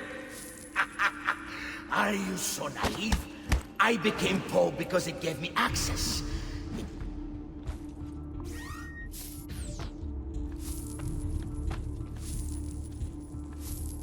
Now, Ezio, in all of his wisdom, the dude is like 40 now, by the way, decides to spare Rodrigo. The biggest threat, arguably, to the people and the assassins, probably the one Templar out of all the Templars we've killed that deserves his blade the most. The man who literally orchestrated the murder of his family gets to live. So killing the men that had no control of their actions back in Florence, that's all right. they had it coming. Literal Satan. No, I've grown as a character. I don't need to kill him. It's so stupid. Odd time for performance anxiety, but whatever. The game's nearly finished. Moving on. So we walk into the vault and this strange hologram of what Ezio refers to as a god drops honestly a massive bombshell to everyone involved. Ezio, Desmond, you the player, me the old man who shouts about video games on YouTube. This message is for all of us. This is Minerva, a being from the first civilization, way before humans. They actually built humans in their own image. But the humans were afraid of the first civilization's power and then turned on them. Because humans were so big in numbers, they actually started to win the war and killed off most of the first civilization. I think some did hide, but most of them got killed off. Okay, wasn't expecting that, but that doesn't really matter because holy shit, the sun's gonna explode. And actually this whole thing is a warning to Desmond in the future to try and stop it before it happens. What, did you think this game was about assassins and Templars? Idealism and assassinations? What's right and what's wrong? No, fuck you. This was an environmental message. Like, I know I'm coming off overly negative, and I'm reading it on my script. It sounds like I hated this game. I really like this game. I just find some choices incredibly agonizing. I hated this plot beat even when I first played it. Comes out of left field, and yeah, to be fair, the sun expanding was being speculated and discussed quite a bit around the time the game launched in 2009. So I get what they were going for. They wanted to make it an actual real world threat. I understand that, but I don't like it. I do like how Minerva just shoots Ezio down, saying he's played his part now, shut up and wait in the corner, so she can speak to Desmond through the Animus. No matter. You may not comprehend us, but you will comprehend our warning. You must. None of what you are saying makes sense. Our words are not meant for you. What are you talking about? There's no one else here. Enough. I do not wish to speak with you, but through you. You are the prophet. You've played your part.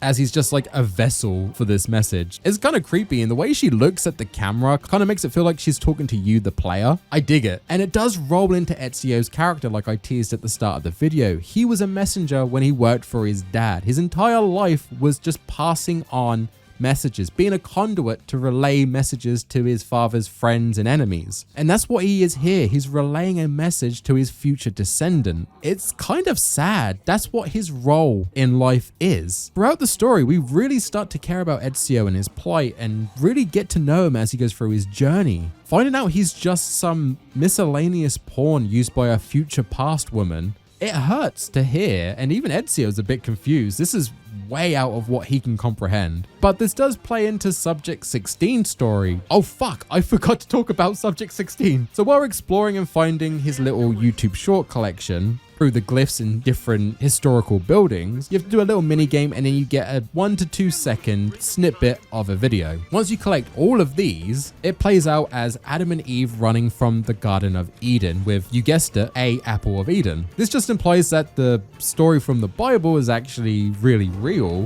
and it also implies this is probably how the humans won against the precursors. Adam and Eve probably stole an apple to help with the rebellion, and that's that story. Other than that, there's not much to glean from this. It's just a cool little conspiracy video. If you can pay attention to it, I kept focusing on the fact they did not have buttholes and the YouTube friendly booba.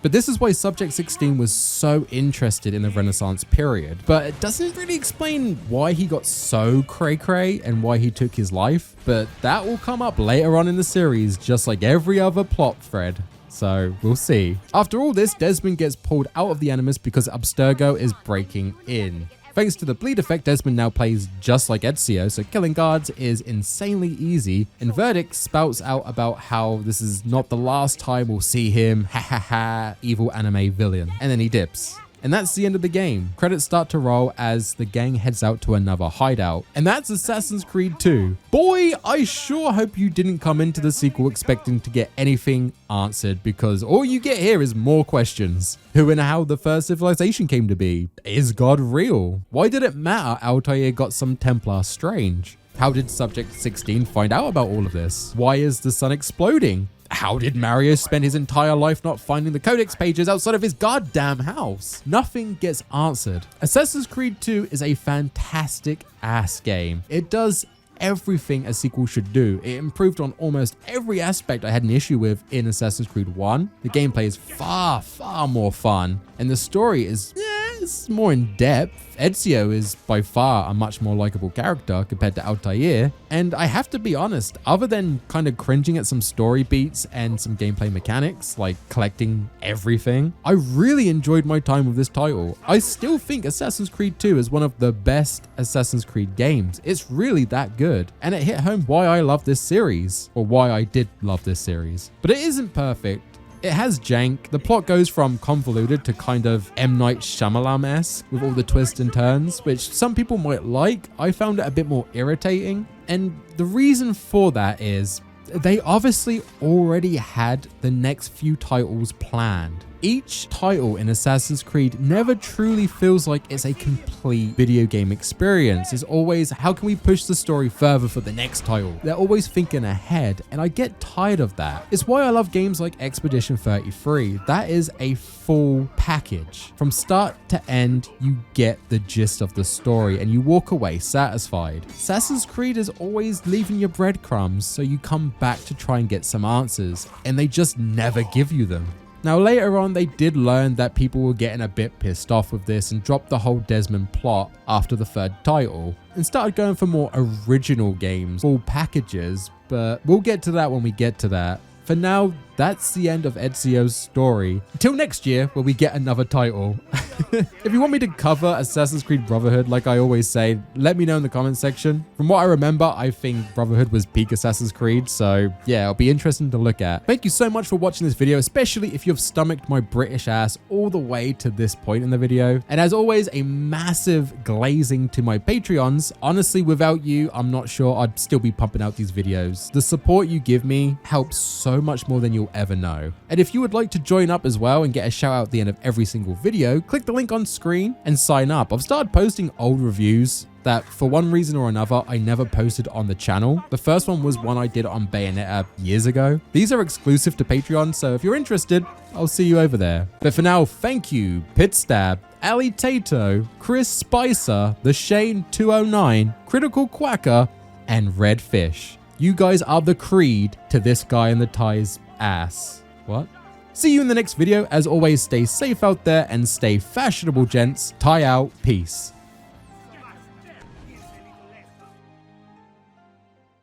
Hey guys, this is part 3 of my Assassin's Creed retrospective thing that I'm doing. I haven't decided if I'm going to go through every single Assassin's Creed title yet. Let me know in the comments if you want me to do more. But I've already dropped videos on Assassin's Creed 1 and Assassin's Creed 2, so if you haven't checked them out, please click the link on the screen to go to the playlist. Or else. I'm just kidding, but seriously, please watch these. My project draft files are starting to make me sound very desperate. So after Assassin's Creed 2 had some insane sales numbers and was all around just a massive hit for audiences and players, UB Greed of course started development on their next title, originally going to be Assassin's Creed 3. Now, whether or not the early development was meant to be set in the American Revolution like the Assassin's Creed 3 today is, who knows, but due to the insane popularity of Ezio Auditore da Firenze and his story, developers decided to change gears a little bit and shift more to a DLC expansion for Assassin's Creed 2, titled Assassin's Creed 2 Episode 1. So they already knew they were going to do an episode 2. I mean, I don't know if that was going to be Revelations or if it was just going to be a bigger part of the Rome story. I don't know. I just find it funny how they're always thinking like 4 games ahead of themselves. This DLC expansion was meant to be set in a small portion of Rome, but development quickly got bigger and bigger and it grew to becoming a full-fledged title, Assassin's Creed Rome. Now throughout development, that was the name of the next Assassin's Creed game for a while, till the development team crafted the Brotherhood system that we get later in the game. And I mean, come on, it just sounds far more catchier, right? Assassin's Creed 2 was almost a perfect sequel, but still fell short with some of the janky nature of the engine, story plot beats just making no sense, and collectible hunting for days. There was so much in that game, I'm still not over it, I don't care.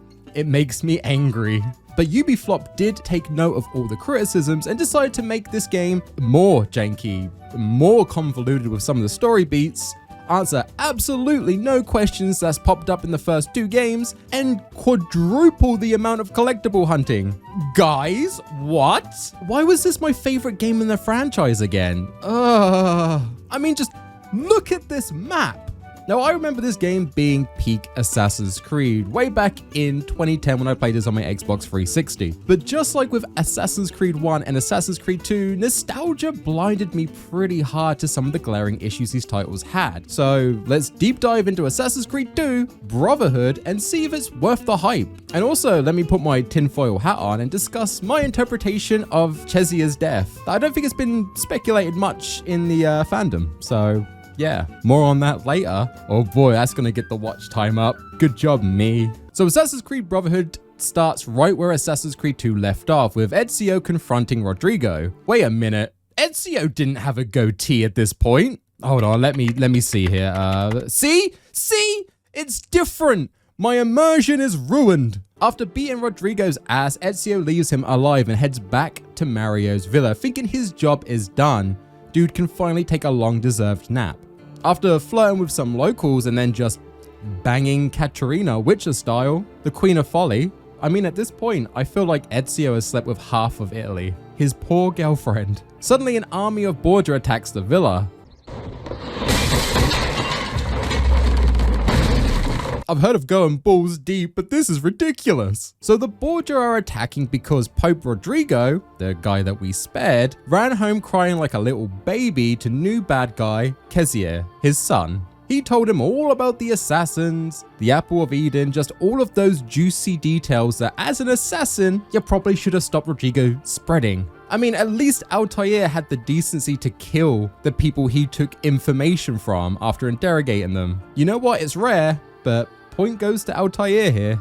I'm glad everyone in the Creed crashes out about him not killing Rodrigo. It was such a dumb play, and I'm glad everyone is kind of pissed off at him about it. So the Borgia attacks with an endless supply of PNGs, destroying the villa we worked so hard to build up in AC2, as well as Altair's armor, which also took us a long time to get. So yeah, I'm hashtag pissed.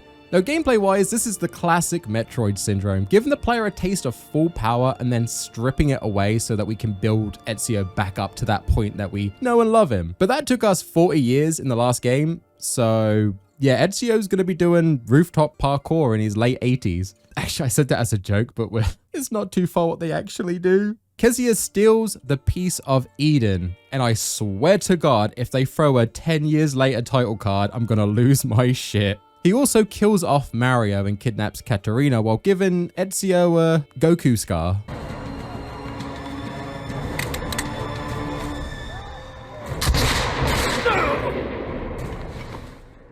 Right, my tit!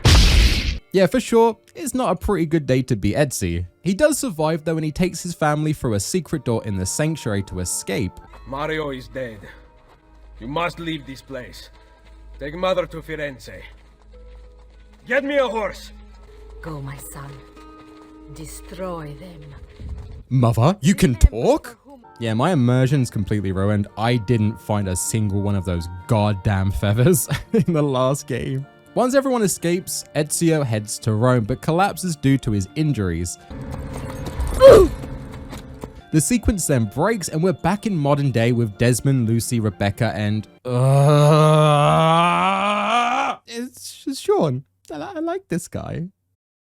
They're heading to their next hideout because they're being chased by Templars and their last base got found. I mean, we scared them away, but better to be safe than sorry. The new hideout was actually the Auditore Villa in present day, which is pretty cool. It's nice to see it more modernized. So at this point, Desmond is basically Ezio 2.0. Him and Lucy do some parkour to get into the sanctuary through the back entrance, and then sets up an animus so they can carry on digging through Ezio's memories. Honestly, not much here, a bit of banter between the guys. It's nice to get a bit of slice of life, though I could have done without the fat shaming of Desmond. Desmond's not pregnant, at least as far as I can tell. Might just have had a big lunch. Middle Ages, probably. Luckily, the beams still hold our weight. After all this time in the Animus, I'm not so sure. Yeah, I didn't want to say anything, but you're really getting fat. Guys, considering I spend all day in a chair, I think I'm pretty agile, right? Don't see Sean doing parkour. Now their goal is the same as the last game, to find the last known location of Ezio's Piece of Eden. I mean, we technically did that in Assassin's Creed 2, but we want to make more money, so let's do it again.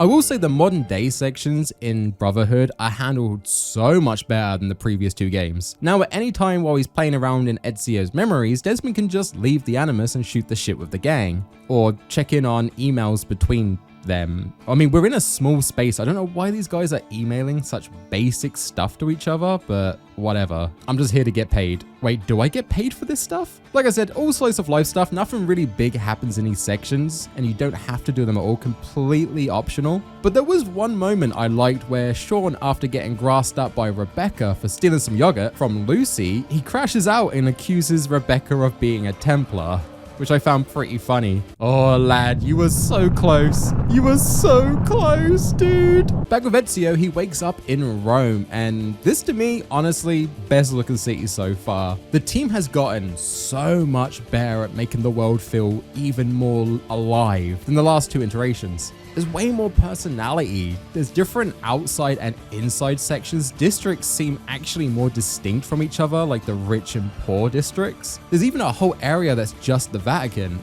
It's a very pretty game.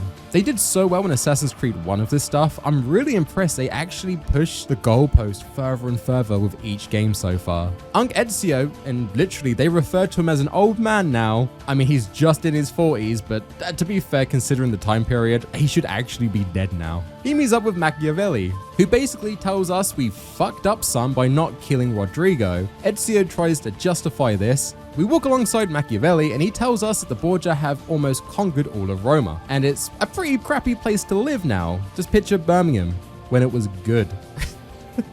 Now I need to take a minute here. We get, and I kid you not, 4 tailing missions back to back, and my god, the bloody tailing missions, I hate them so much. There are so many tailing missions in Assassin's Creed 2 Brotherhood, and I don't know why. Remember that one part in the Assassin's Creed 2 video where I absolutely hated these tailing missions in that game? Now I will say this is the beginning of Ubisoft's weird obsession with the tailing missions. There are so many of these in Assassin's Creed 2, and man, are they repetitive. I hate these missions in the game. Well, the devs took note and added 100 more. You tail targets, allies, courtesans, mailmen, horses. It's ridiculous. Look at all the tailing on screen right now.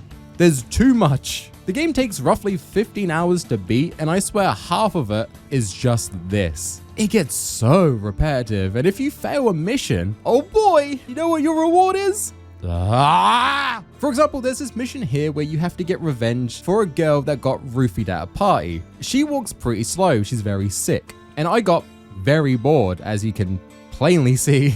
I was so bored, in fact, that when the game told me to do something else, I excitedly assumed I get to kill the dirtbag that roofied this poor girl. But no, that was wrong. Restart. Now, to be fair, I was a bit too eager. You have to beat this guy up, and then the woman's like, oh, actually, maybe it wasn't him. Follow me. Let's go do this 3 more times. But, oh, God, I hate this so much. The tailing stuff does not get better, just gets worse, and it's just padding. It actually irks me almost as much as the stupid face scar between Desmond and his ancestors. But almost. So in order to free Rome, Ezio must take out all the high-ranking guards at these towers and then watch it all burn. This then frees up the district that the Borgia had control of for Ezio to go monopolize so he can get some spending money. There are 17 of each doctor, blacksmith, tailor, bank, art merchant to buy, so you better get to it.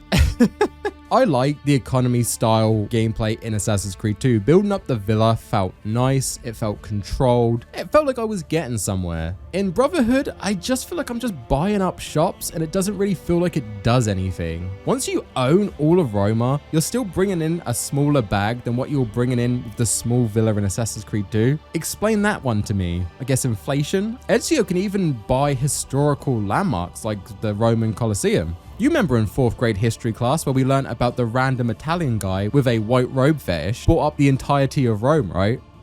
I'm already starting to feel the busy work collectible hunting creep in, so I'm just going to get this all out of the way now. So with the Borgia Towers and the shops, you have to find more feathers again. Also, the best feature of Assassin's Creed 1 makes a return, flag collecting, and you know it's better this time because they added an extra flag. There are catacombs again to acquire a sexy new fit for Ezio.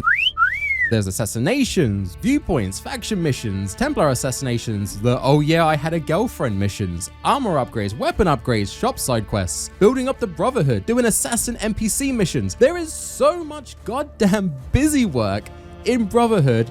It actually makes AC2 not look as bad.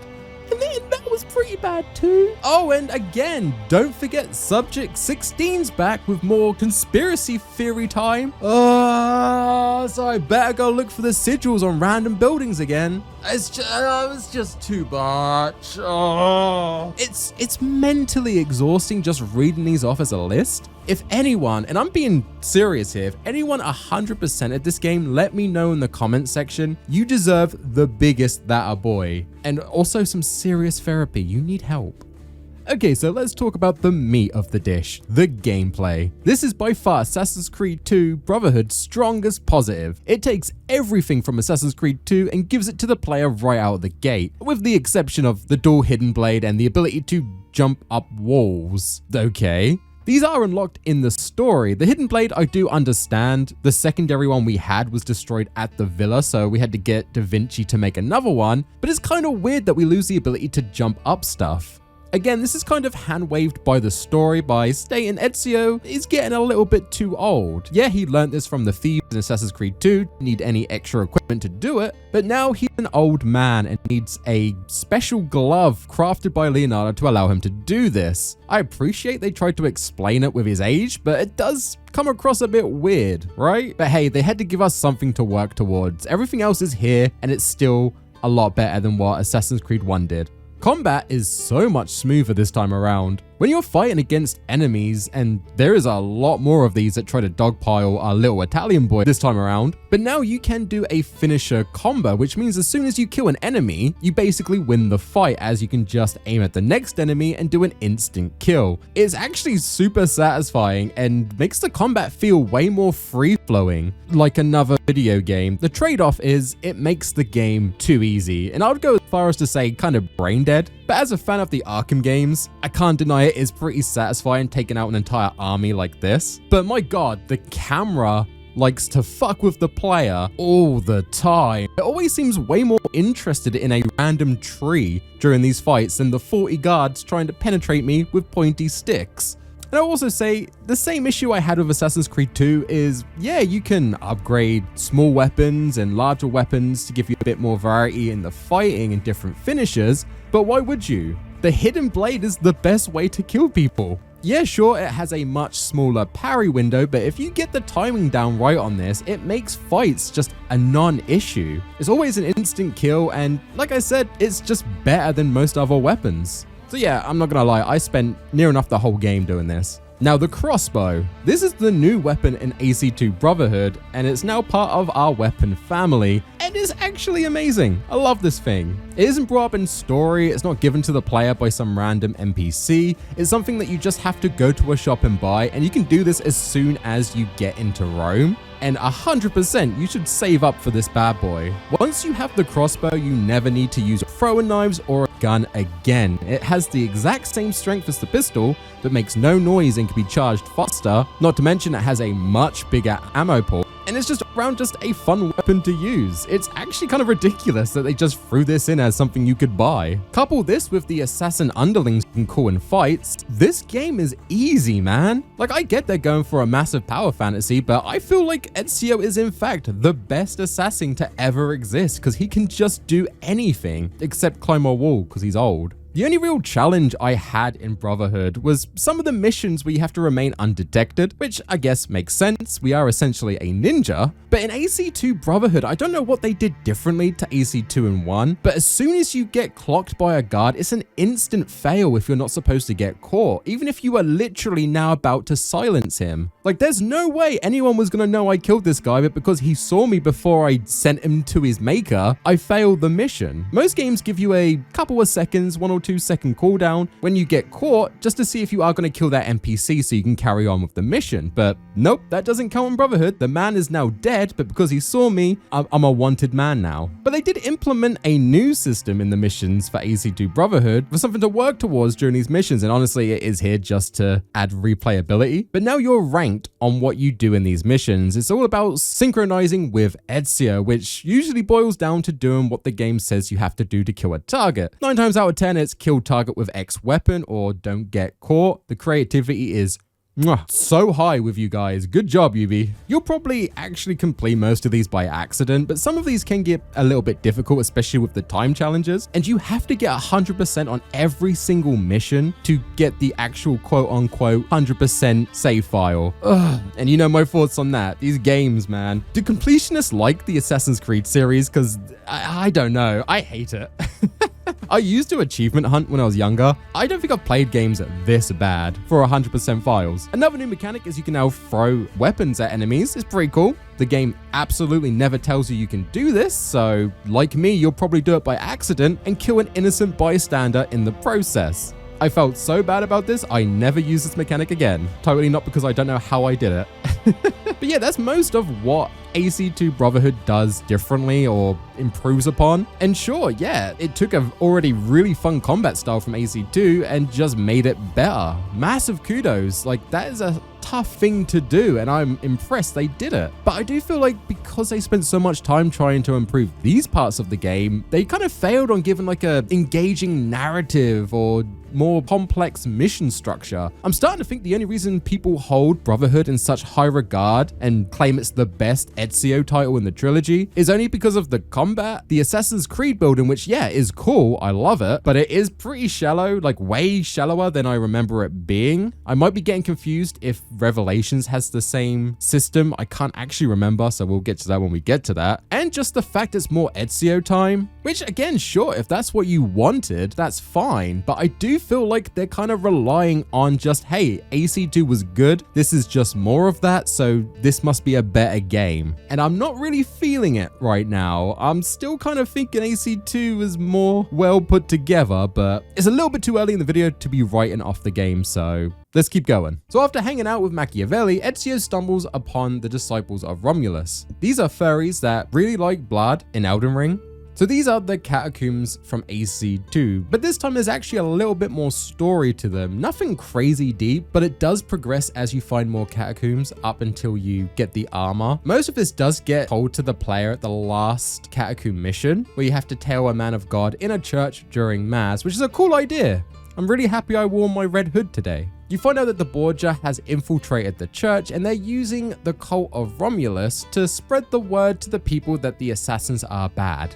That's kind of it. It's a more intelligent way of eliminating the assassins. They're struggling to do it themselves, so they're trying to use the people, but it doesn't really go anywhere, and especially because at the exact same time they're trying to plant the seed that we're the bad guys, the assassins are freeing the people and starting a revolution. So I don't know how this would work. Again, the strongest armor in the game is the one you get from these missions, but in terms of aesthetic, I think it's weak compared to Altair's fit. It's not bad per se, I just really preferred the Altair armor set, and in this game I actually rather rock Ezio's standard robes than the special armor. I think Ezio is pretty baller this time around. I really like the neck thing. So back to the story, we meet up with the head of the thieves, Levope. Bartolomeu is back, leading the mercenaries, and Claudia now runs the brothel. I guess they're in Rome too. Ezio is pretty furious about this, and I've seen people complain about Ezio being a bit out of character with Claudia. Like, why is Ezio getting so mad? But I kind of get it. What big brother wants to see their little sister working in a brothel? Except Cesare. So the reunited assassins come up with a plan to rescue Caterina from the Borgia, as she's getting used and abused by soon-to-be Queen Lucrezia, Cesare's wife? Question mark? ... Foreshadowing. At the same time, they also want us to kill the Pope Rodrigo and Kezia, as they're both big bads, and I mean, we kind of have to right the wrong with Rodrigo. Unfortunately, we miss our opportunity to kill Rodrigo and Kezia, so the only thing we can really achieve is saving Caterina. After saving her, she heads back to Folly to reclaim an army to help us. We never see her again, and she dies of pneumonia off screen. Cool. So we haven't really done much so far, and at this point the game opens up a bit more. We now start to see more side objectives pop up. One especially is with Leonardo da Vinci. Now I didn't realize this at the time, but these are DLC missions. They're supposed to take place just before the point of no return at the end of the game. We're about 10 hours away from that, so I probably shouldn't have been playing these this early on. But why do they appear now? It seems kind of silly. I wanted to see my boy Leonardo, so of course I jumped on these missions straight away. Nothing told me not to do this. But I was very confused when they started to mention characters that haven't been in the story yet, and characters pop up in cutscenes I hadn't seen before. They even disclose big story plot points that haven't happened yet if you've jumped on these straight away. It's really weird. To sum this up though, Leonardo gets kidnapped and we have to retrieve a bunch of paintings to find out where he's being held, and we find a bunch of numbers. I feel like this is a retcon to try and fix why Ezio knows these numbers later in the story, but we'll get to that when we get to that. After a little while, there are some Leonardo da Vinci missions that are part of the base game where you destroy war machines that he's made for the Borgia. And again, these feel rushed and very out of place. They all take place outside of Rome. And we find out that he's been building literally every possible war machine known to man at this point. They have machine guns, flying machines that do not fucking work. Huh? Seriously, I spent over an hour trying to figure out what I was doing wrong with this machine in this mission. Sometimes it doesn't turn and you just keep going until you're out of bounds. Other times it just freezes in midair forever. You have to jiggle your controller around so it slowly wiggles to the bottom of the screen so you can restart the section. Wiggle, wiggle, wiggle. Or it just kamikazes into the ground. This was so frustrating, it felt horrible. Now it turns out this wasn't actually an issue with the game itself, it was because I was playing the game above 60 frames per second. Once I knocked that down to a cap of 60, it ran buttery smooth, but I'm gonna complain about it because it happened to me, so yeah, fuck Leonardo da Vinci. He also made tanks and warboats. I don't know, man, they're taking some liberties with this character. I thought the guy just made silly paintings for a living. Is that the Mona Lisa? Look at the face, man. But helping him out does give us access to some new equipment, especially the dual blades. Completing them all gives us a parachute that are absolutely useless. I used it once to test it out and then never again. We also get flashback missions to our time with Christina, the girlfriend who was only in AC2 for a couple of seconds for a quick pump and dump. So I get what they were going for. They wanted to flesh out Ezio's character a bit more. And I'm sorry, they failed. These missions give me some serious ick vibes with Ezio. The first one has a younger Ezio trying to flirt with his future conquest. I also want to note that I noticed Roger Craig Smith, who does Ezio's voice acting, does a much higher pitched version of it for young Ezio. And I don't think he originally did that in AC2 when he was this age, right? I could be wrong, but this sounds new. Aspetta, I wasn't ready. I was planning on being really charming and funny, and I just have a second chance. So after being rejected, Ezio does the most obvious thing. Ezio, all is not lost. You made her smile. She will remember you now. No, I can still fix these. I'll follow her ways. See where she lives.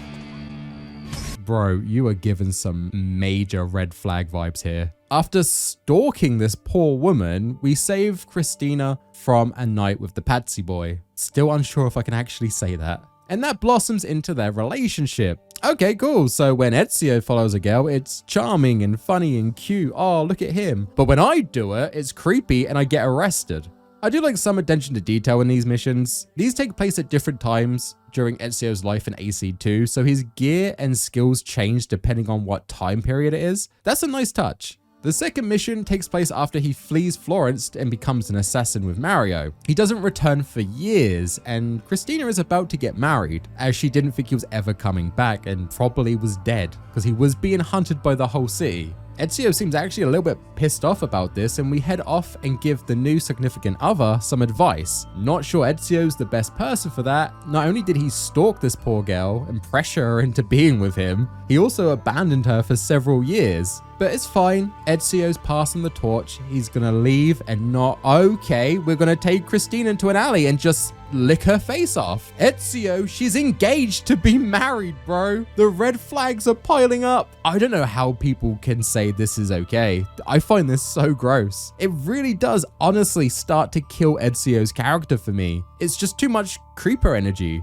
and it doesn't get better. It really doesn't. The next mission takes place during the Carnival. She's in Venice, and so is Ezio. We've got the mask, our identity is secret, so we sneak over to her and implant a secret letter in her pocket. This letter is telling her to go meet in an alleyway. Christina, thinking this is my husband being cute, goes there. Ezio's pretending to be her husband. Dear God, I can't even see the screen. The red flags are everywhere. Even if you want to make the argument that he wasn't pretending to be the husband, he was pretending not to be himself with full intention of just, again, trying to lick her tonsils. It's gross, man. I do not like it. And I think Ezio knows it's gross. Ezio? What the hell are you doing here? How dare you? Christina, it's all right. All right? I haven't seen you in 8 years. See, I was afraid you wouldn't come if I just asked. You're right. Yeah, that doesn't make it okay, bro. After what I would honestly describe as an assault, Christina walks away mad, and it's pretty valid. Now, this should be the end of it. He had a second chance, but he wanted to go chase his revenge. He lost his chance with this woman. Fair enough, she's moved on. But the last one tries to come full circle. This mission is her death, where she gets killed by a couple of guards. And here it's all about how they were soulmates and how, oh, I wish things were different. I don't know, girl. This relationship seems toxic as fuck. I don't like these missions. And I know a lot of people find the storyline heartbreaking and touching and, oh, it's so romantic. It adds to Ezio's character, but I can't see that through all the red flags. Ezio in these added missions comes across as a creep, super gross. Anyway, that's the repressed memories done. Sorry, this part is a bit jarring. These random side missions pop up randomly and they don't really connect to the main story at all. So it just kind of seemed easier to knock them out in one big section. Back to Cesare, he's trying to build an army to take over Rome and become its new king. Particularly, he's using the Vatican in the process, as during this time period, the church held the most power in the city. The assassins don't like this, and they know that the Borgia consists of Templars, or at least they're Templar adjacent, which is enough for them. They want to stop this, and to do that, they need to start a revolution against the Borgia by freeing the people and training them to be assassins. This aspect of Brotherhood is so good. I love this plot story beat. Unfortunately, it is a bit shallow. There's no real memorable characters you recruit. They're just random NPCs. And once you fill up your roster, that's it. You can't hire anyone else. So if you're trying to diversify your creed, you end up just looking for people to rescue, and if they don't look how you want them to look, you leave them. Kind of fucked up when you think of it that way. I'm sorry, bro, but we need a woman on the team. You can train these assassins with missions, but they don't go very deep. As long as the success rate is met, they head off for 10 minutes, come back, bang, you got some money and experience, and then you can level them up. Like I said, pretty shallow, but the best part to me is Ezio can actually use them in the field to stealthily take out targets or just rain arrows onto unsuspecting enemies. It's really cool. You truly start to feel like you're a leader of the creed, and it also makes the game so easy. So just like with all ass games, we slowly start picking off the high-ranking members until we get to the main guys we need to kill. And we do this by taking out most of the Borgia family, till we just have Rodrigo and Kezia alive. Now, I'm tired of hitting a dead horse, but man, I find the target assassinations just as hollow as Assassin's Creed 2. These kills mean nothing. They are just a means to an end to get to the big guy. They are just bad people, nothing else of worth, no idealism, no remorse. They don't even try to justify their actions. It's just, heh, I'm the bad guy. You will never stop us. And sometimes they don't even get that. Sometimes Ezio doesn't humor them and he just tells them to rest in peace. It makes the targets feel like any other assassination side quest. They're nothing. Other than appearing in the first cutscene when they storm the villa, you rarely see these guys interact with each other. It's just, oh look, he's the fat guy who's perverted, okay. Or the banker who's just obsessed with money.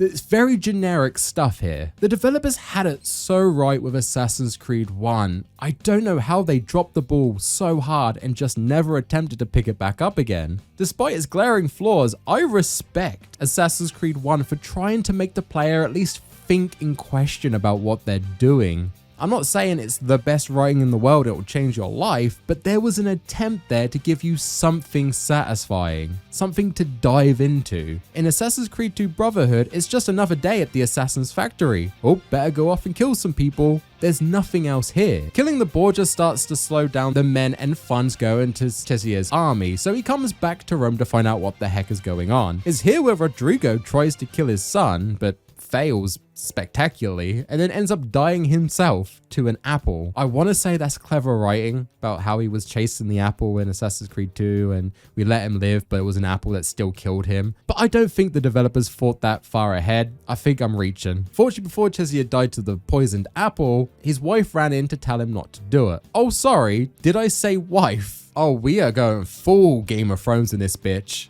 I'm not a big history buff, but I'm pretty sure there was no actual evidence that Cezia in real life was incestuous. I did a bit of research and there was some rumors about it, but I guess the devs just wanted to run with it. It does make this scene so gross though. No.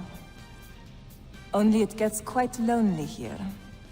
You and I spend so little time together these days, busy as you are with your other conquests. Soon, once I have secured the throne of Italia, you are going to be my queen, and your loneliness will be a thing of the past.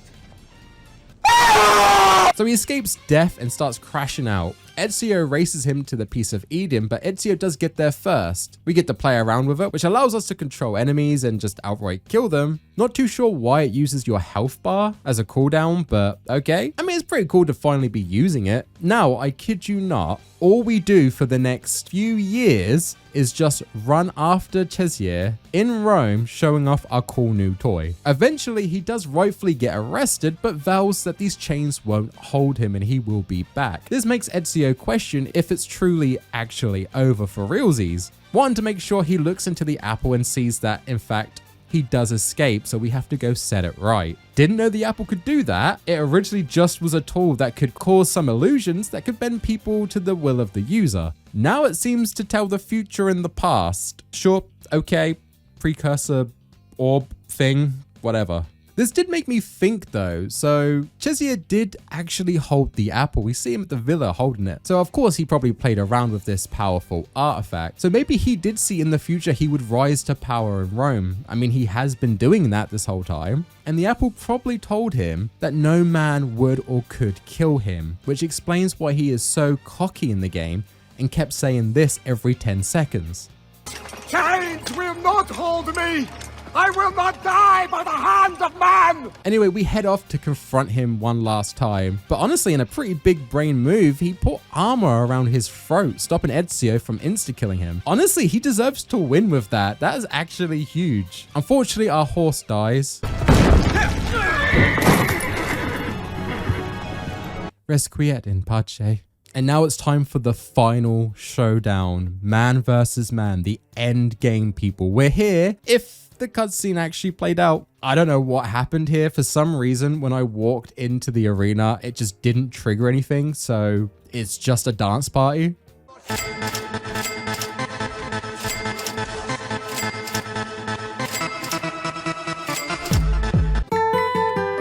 Cezia is a beefy boss fight, but I found out that there was one area he forgot to protect. Ooh, ooh, ooh, ooh. He keeps kicking me in the dick. Why?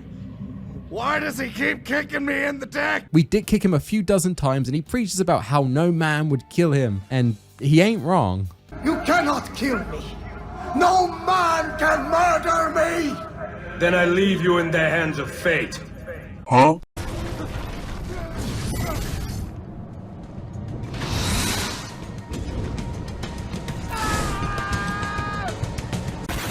We then get some seizure-inducing flashes that show what I assume is Cezia holding the apple. And I think this validates my theory with him playing around with it and why he thought he would rise to power and not be killed by any man. I wonder if the apple also showed him he would bang his sister. Stupid fetish arbor. Ezio then stores a piece of Eden under the Roman Colosseum. We cut back to Desmond and gang, and they head there to acquire the apple. Thankfully, the precursors were a big fan of parkour, as it seems all their engineering actually requires it. Touching the apple, Desmond meets Juno again, and she talks about how she gave humans all these senses except the most important one, the sense of knowledge. I'm not sure that's how senses work, but whatever, the game's almost over. She also talks about how we would have to do something really, really bad in order to save the world. Desmond just doesn't know what that is yet, and he won't know till it's too late. And oh, would you look at the time? Juno uses the piece of Eden to Al-Mulim Lucy, saying that without her, things will proceed as planned, and that Desmond must find a mysterious woman in order to complete the prophecy. So with Lucy dead, that's the end of the game. During the credits, we get a little teaser of Desmond being put back into another Animus. Damn it, I forgot about Subject 16 again. So after doing 16's treasure hunt around Rome, finding his glyphs and doing a few little mini games, just like with Assassin's Creed 2, we get a video declaring some truth. And this time it is super underwhelming. It's just some text on screen.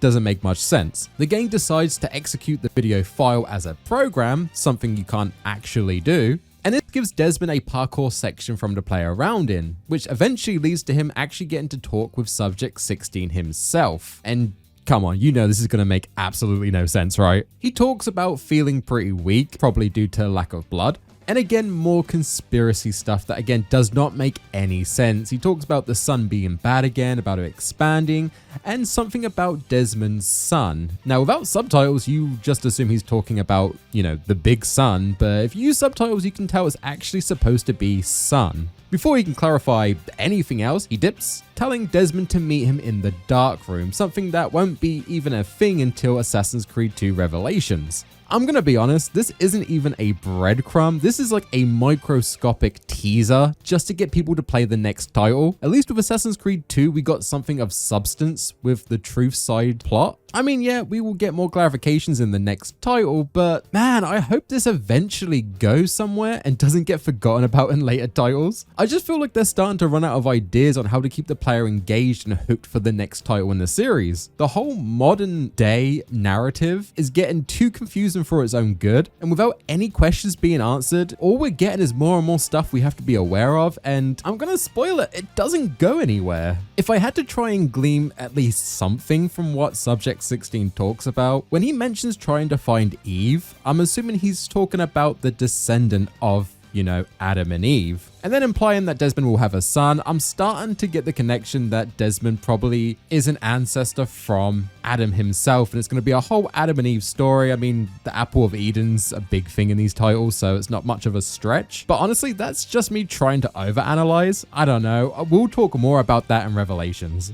But that's what we get from Subject 16 this time. There's nothing really to analyze, so anyway. And that's Assassin's Creed 2 Brotherhood. Mechanically, honestly, a better game. The story is more simple, but easier to follow in my opinion. I do wish there was more Templar stuff. The board just kind of got a bit boring for me. And it's odd that the scope being far smaller actually made the game feel easier to digest. But on the other hand, it meant the devs needed to bloat the game out with so much meaningless quests and side objectives just to squeeze in a kind of mediocre 15-hour playtime. There are positives. The combat is refined. The landscapes are so much better. AC2 Brotherhood took AC2's game and just improved mechanically on top of it. And that's all this game really did, made a much better version of AC2. And for a lot of people, that might be enough, but I'm gonna upset a lot of people here. I found AC2 far more gripping and far more enjoyable than Brotherhood. And that was not the case when I was younger. Some of the side content is in fact fun, but nothing connects to the main plot, whereas in AC2, it did. That game also had some insane growth for Ezio. This time around, he doesn't change. I love the guy, except his relationship ethic, but I do feel like he should have been a one and done assassin, just like Altair. Sure, bring him back as a cameo character for some random conspiracy stuff like they did with Altair, but he didn't need another game. I just feel like I don't get much from his story now. Even the precursors said his time was done at the end of AC2. His story was complete. He'd done what he was supposed to do. but in all their wisdom, they seem to forget we had 2 more games with the fella. Also, the engine's starting to show its age. There's way more jank in Brotherhood that actually rivals Altair's era to a degree, but a lot of that could be modern hardware, so I'm not going too hard on that. It's a good sequel, but looking from a more critical eye, it's DLC to Ezio's story. I'm sorry. You cut out all the bloat. The story probably only takes a couple of hours to blast through. It should have been a DLC expansion. There was no big what the fuck moments except right at the end to tease the next game. Nothing answered from the first 2 games. Altair and the Templar smooshing booties doesn't get brought up. We don't know what Abstergo's planning, and in fact, they don't even show up in this title. Nothing about the sun exploding. It just feels like it's more Ezio time, which is fine, but we're only 3 games into a 31 game franchise, and it already feels like it's peaked story-wise and writing-wise. That's not good. But let me know what you think. Am I completely off base, or do you feel the same? As always, I'm in the comments section for a while when a video drops, so I'm happy to discuss. I like the title. This is not a bad game, but after playing these 3 back-to-back, I don't know, I feel like Assassin's Creed 2 just did more and pushed the envelope further, whereas Brotherhood felt like a safe cash grab to me. As always, a massive glaze to you guys that support me over on Patreon. The support is never taken for granted, I assure you. You guys are the sister to this channel's Chezier. I swear I don't go out my way to make these gross. And if you would like to join up as well and get a shout out at the end of every single video, click the link on screen and sign up. I've started posting old reviews that for one reason or another I never posted on the channel. The first one was one I did on Bayonetta years ago. These are exclusive to Patreon, so if you're interested, I'll see you over there. Thank you, Bitstab, Alitator, Chris Spicer, The Shane 209, Critical Quacker, and Redfish. I'll see you in the next video. As always, stay safe out there and stay fashionable, gents. Tie out, peace. Guess it's time for Assassin's Creed Revelations. Hey guys, this is part 4 of my look back at the Assassin's Creed franchise. Now, we've already covered Assassin's Creed 1, 2, and Brotherhood on the channel, so if you haven't seen those yet, please check the link to the playlist in the description or in one of the top corners of the screen. I always forget which side it goes. Or if you don't care to take a look at those, then let's just leap of faith straight into Assassin's Creed Revelations. So Assassin's Creed Brotherhood had some mighty big shoes to fill following on from AC2, and honestly, it did just that. Still to this day, many consider Assassin's Creed Brotherhood the best title in the franchise, which is probably why I upset quite a few people in my last video. But just like with Brotherhood, Revelations wasn't initially planned to be a full-fledged sequel. Ubisoft wanted to make a spin-off title on the 3DS called Assassin's Creed Lost Legacy that followed Ezio's later years heading to Constantinople to discover the origins to the assassins. As well, he didn't really choose this life kind of chose him, so he kind of wanted to have it make sense. Lost Legacy was supposed to be a filler title as the main team had already started well into development for Assassin's Creed 3, but due to the hardware issues and just like before, the scope just getting far too big for a handheld title, the team decided to make this Assassin's Creed 2.75, a title to close out Ezio's story and for good measure added Altair very late in development to close out his character, as we don't really know much of what happened to him after he defeated Al-Mulim at the end of Assassin's Creed 1. They also added a little bit of character development for Desmond, and yeah, it's kind of tacked on. There's a reason he doesn't really do anything in this game.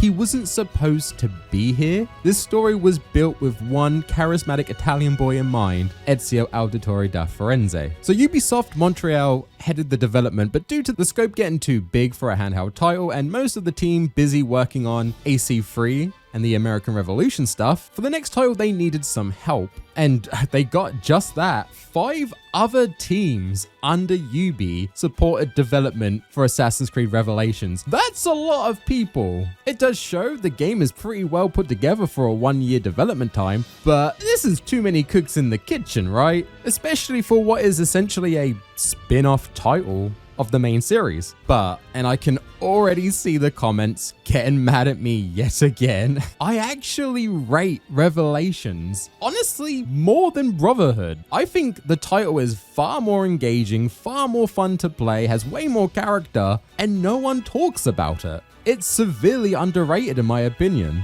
So before you write that hate comment, hear me out. So strap in your hook hand and let's see what our boy Ezio is up to this time in his goddamn late 50s. I am 1/3 this guy's age and I throw my back out just getting out of bed. How is he doing this shit?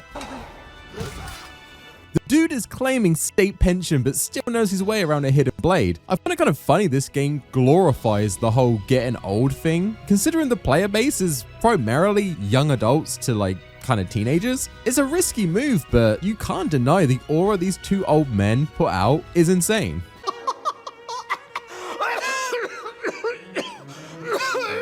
You must excuse me. I've grown quite weary. Yeah, sure, I would have liked a new ancestor to play around with, but the devs knew the audience well, and Ezio was clearly the favorite. I decided to do a poll before I dropped this video to see what you guys think, and I mean, I didn't really learn anything new, kind of an obvious result. Poor Desmond. But I do want to say, shout out to Verpta1295, sorry if I butchered your name, bro. He brought up some good points to why Desmond's kind of underrated, and it's kind of based, and technically not wrong, so yeah, I've kind of got a bit more of an appreciation towards Desmond. One downside to the new aged Ezio is, I mean, the attire is weak this time around. It just seems bland to me, the assassin's fit this time. I don't know, maybe I just missed the flowing cape and the funny neck thing from the previous two games. I get they're going for a more raggedy old assassin robe thing, and it actually gets more and more raggy as we progress through the story, but I don't know, man. I kind of miss the Italian stuff. Okay, so Assassin's Creed Revelations takes place directly after Ezio takes out Cesare Borgia and Desmond putting it in Lucy, thanks to Juno's influence. Desmond's mind starts tweaking out and kind of just starts imploding on itself. Rebecca, not really knowing what to do, puts him back into the Animus to keep him stable. He awakens on Animus Island, or the Black Room, and he is greeted by, holy shit, it's Subject 16! Like, not in the flesh, but like, he's here? This time around, he is far less cryptic and more wanting to live rent-free in Desmond's head. Literally. Think about this. What if I went with you? Just for a while. Until I found a way out. Another body, maybe, or I don't know. That's not going to happen. This isn't really 16. 16 died. I mean, he lost a lot of blood, but yeah, he's dead. This is just a copy of 16, of his original mind. It's been hiding out in the Animus since his death, and he tells Desmond the same thing is going to happen to him unless he can achieve a sync nexus. To do this, he has to live through all the big impact moments of one of his ancestors, and considering we've already done 47 years of Ezio, that seems like a good place to start. You see, Desmond's got jelly all up in his jam. His mind cannot work out who he is at this point. Is he Altair? Is he Ezio? Is he Desmond? He has memories comprised of 3 different people. Actually, this is starting to sound very familiar. How do you keep coming into my videos? Get out! Shoo! So the sync nexus should fix him, making him less, Desautio, and more just vanilla Desmond. So Ezio at this point has grown the assassin influence quite a bit in Rome, till he finds a letter by Giovanni, his father, about the original place where the assassins came to be in Messiah. You remember the place where Al-Mulim put it in Altair? I mean, technically this isn't the birthplace of the assassins. We get that later retconned in a certain title, but that's in the future. We're not going to discuss that just yet. So with nothing really better to do, Ezio ventures out to Messiah and finds out the assassins actually haven't been here for over 300 years. And the Templars have taken over it. After getting into a scuffle, Ezio breaks one of his hidden blades and gets captured, but he does escape, and we start chasing Altair's ghost. Figuratively and, well, literally. Look how spooky he is. We find a big old door that I assume holds Kingdom Hearts in it. I know I made the reference this time. I can talk about you. Stop coming into my videos.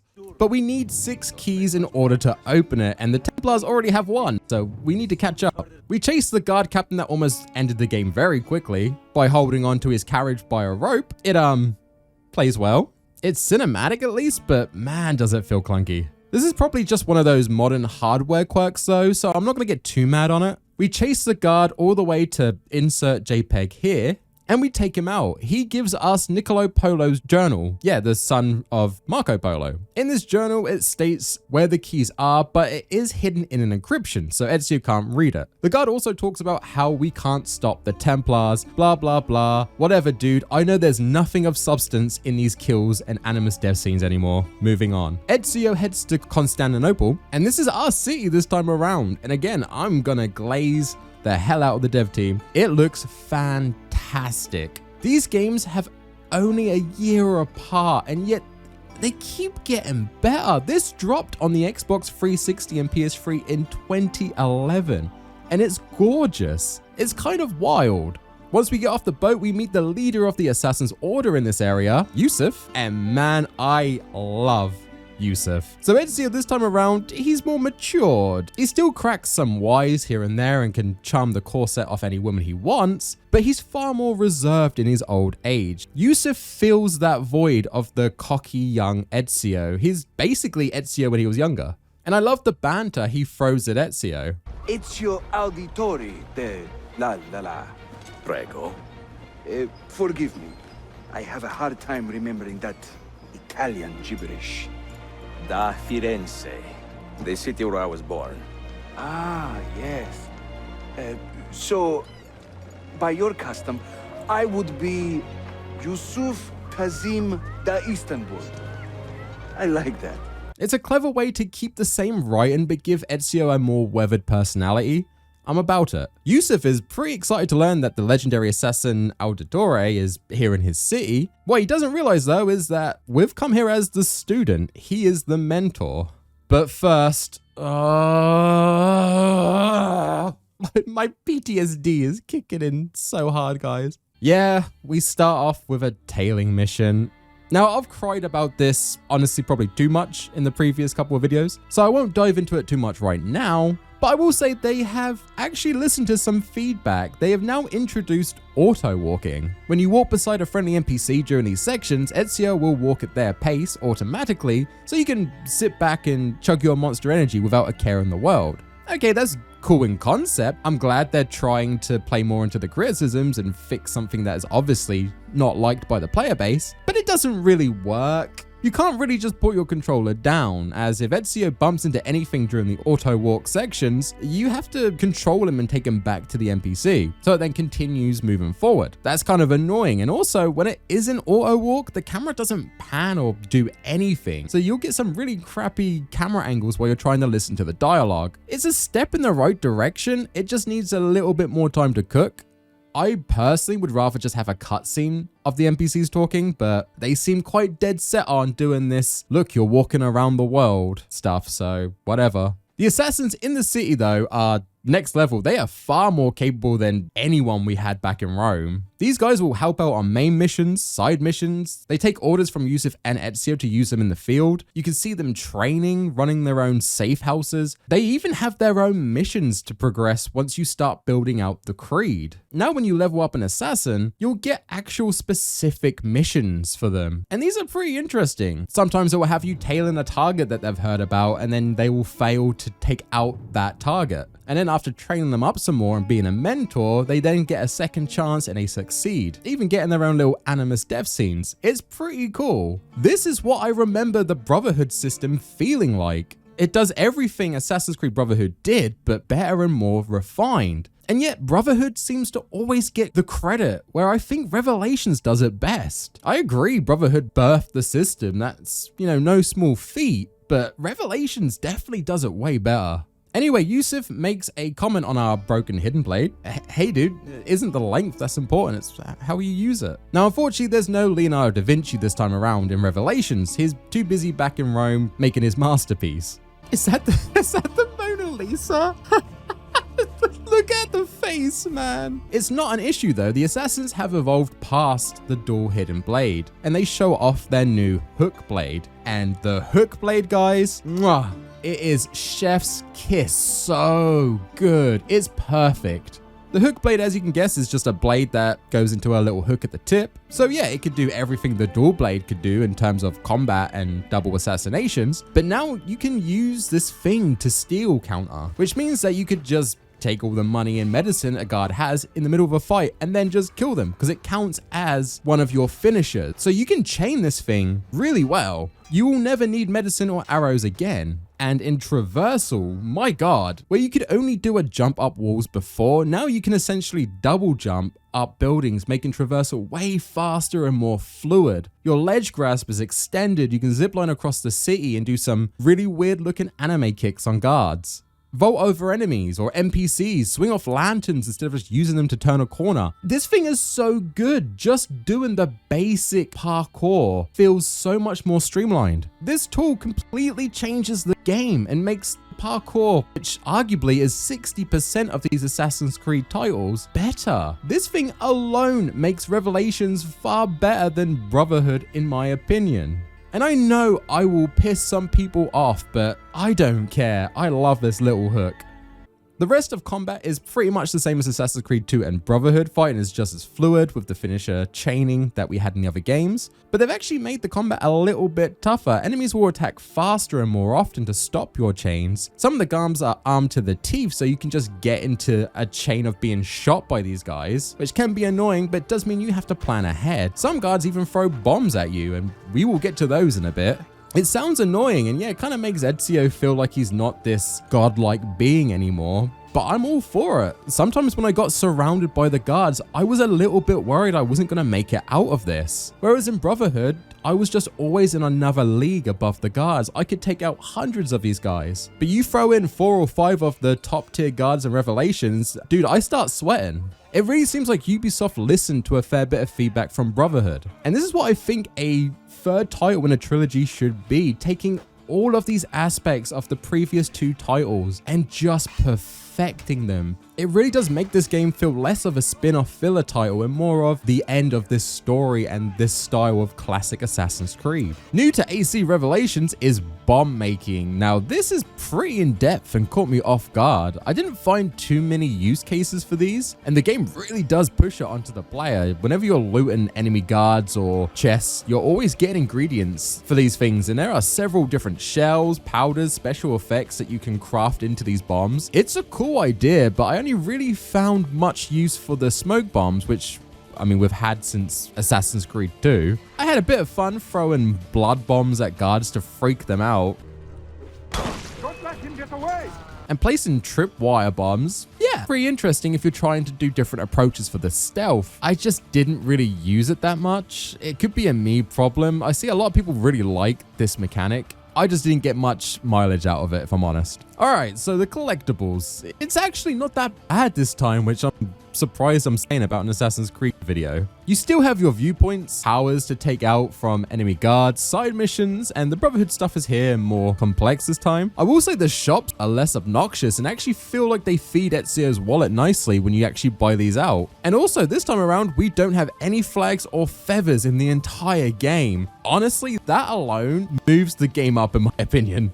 The only real collectible you'll find in the world are these animus fragments. There's quite a few of these to collect, but once you get a certain amount, you'll unlock parts of Desmond's story. Well, his backstory. We learn a little bit more about him before he became involved with Abstergo and the Assassins. So basically his life before AC1. It's pretty good to get rewards like this as you're collecting these bits of paper. I don't understand what this looks like. But, and like with a lot of things in these classic AC games, it doesn't work. So apparently when Ubisoft removed the multiplayer from Assassin's Creed Revelations, they accidentally deleted some files that were linked to these sections in the game. So when you collect enough fragments and go to the weird pillars to go check out Desmond's backstory, in some copies of this game, it doesn't load and you just get an infinite void. Yeah, this is pretty stupid. Luckily, like I mentioned, it's only the backstory to Desmond, and it's before anything interesting really happened to him, so it's kind of meh. The first person stuff looked kind of cool, but it does get kind of repetitive doing the same puzzles. You have like this platform you have to place and you walk across it. and that's how you solve the puzzles. Nothing really of value lost here, but I do find it weird how you can accidentally just delete part of your video game when you decide to cut a service from the multiplayer. Now, when I did some research, I did find out that some versions didn't have this problem. I'm playing on Steam, where it does seem to be an issue. If you're just using Uplay or the Ubisoft platform thing, which one, why would you do that? And two, seriously, why would you do that? Apparently it's not an issue on their own platform. So yeah. So anyway, back to the story. So the assassins are caught in the middle of a power grab for the throne between the Ottoman Empire and the Byzantines, who in this game are secretly working for the Templars. Historically, after the Roman Empire fell, the Byzantines, who were a part of that empire, left and stayed relevant in their own capital in Constantinople. Now, the game portrays the Byzantines as the bad guys, but IRL, they weren't actually good or bad, they were just another empire. They helped the city as much as they hurt it, and like I mentioned, they're just a continuation of the Roman Empire that was falling. That is until the Ottomans raised to power and took the city for themselves, renaming it Istanbul. And then they proceeded to do things pretty much the exact same way.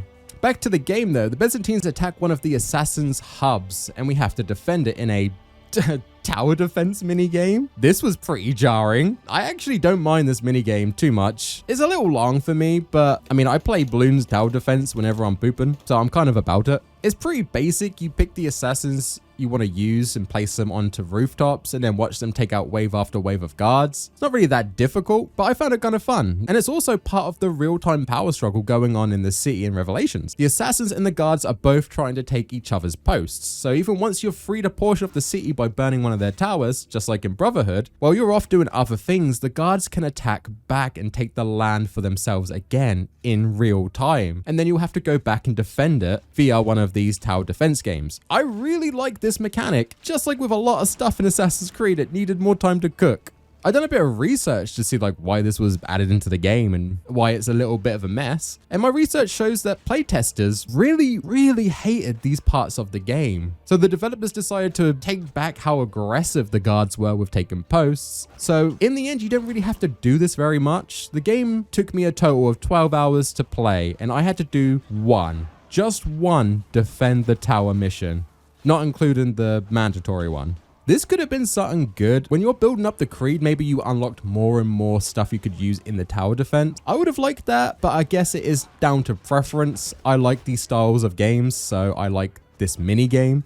Some people don't. Just give me a monkey and a balloon and I'm just a happy tie. Ezio isn't too bothered about the power grab going on between these two empires. He's here for one thing and one thing only: GameCube discs. He wants to find Altair's key so he can open up that library we saw at the beginning of the game. So we need to decrypt Niccolo's journal. And to do that, we employ the help of Miss, pardon my tits, Sophia. She's an Italian bookstore owner in the city, and Ezio wants to get his hands on her pieces of Eden. She cracks the code and leads us to each catacomb that houses a key to the library. The catacombs this time around are main plot beats. You have to do these in the story, and because of that, they are the best they have been in the series. If you guys watch my other videos, I glaze the hell out of the catacomb stuff. I find it so fun, very Prince of Persia.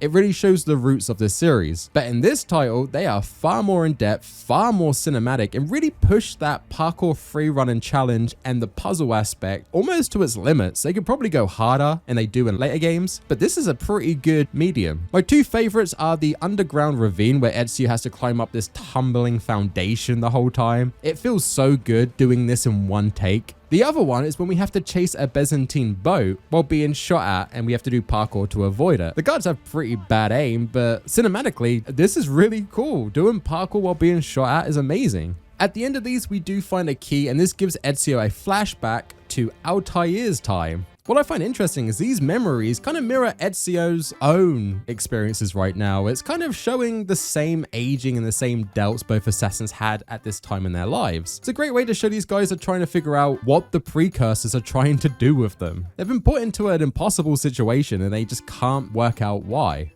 And Al-Mualim, where is he? Wait a minute, that's not Altair's voice. Altair, you sound more authentic. Yeah, so they changed Altair's voice actor to be someone who actually seems like he was born in the Middle East. Now, it's not a big deal, and I do like the voice, but there's something about the classic Altair voice that just seemed cool to me. It's more deadpan and more like he's kind of fed up with this shit, and the voice kind of gives me the impression that he is a bit too cocky and arrogant. I don't know, maybe they couldn't get the actor back to do more voiceover. I just kind of miss it a little bit. Again, I might be in the minority on that. Let me know in the comments if you prefer the new Altair voice or the old Altair voice. It'd be interesting to see. Altair's story starts right after he puts it in Al-Mulim, and wanting to make sure this guy is actually dead and not just another one of his shadow clones, he goes to burn the body, which the assassins don't do. This is kind of against their own principles. And one follower, Abbas, you know Abbas, right? He was in Assassin's Creed 1 for 10 seconds.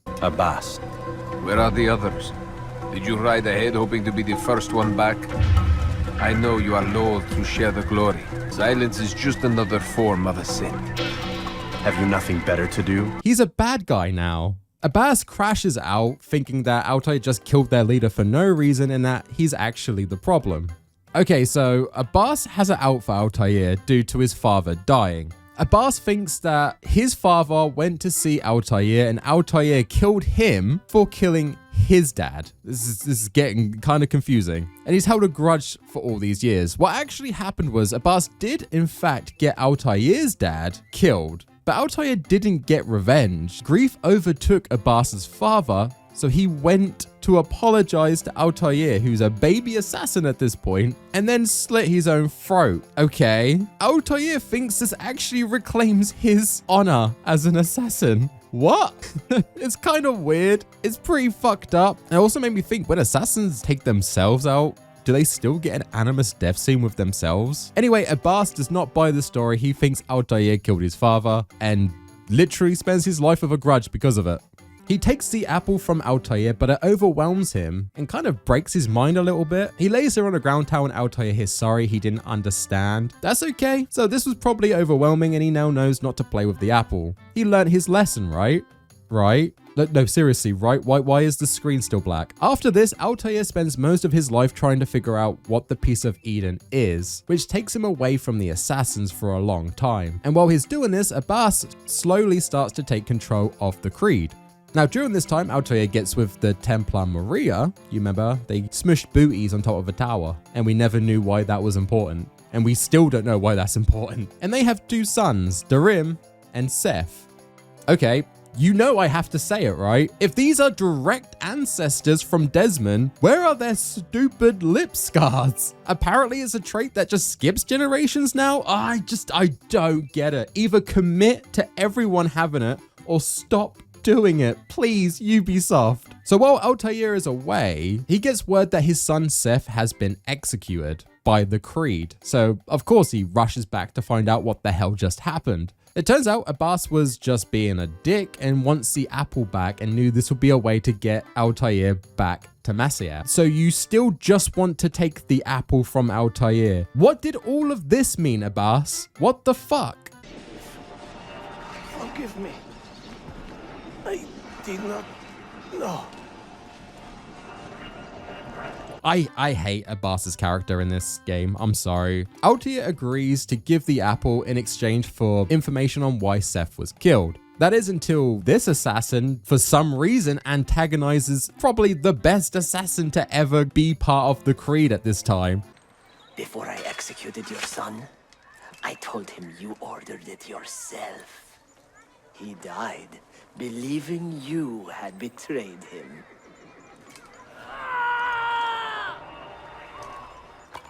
Altair! Altair! No!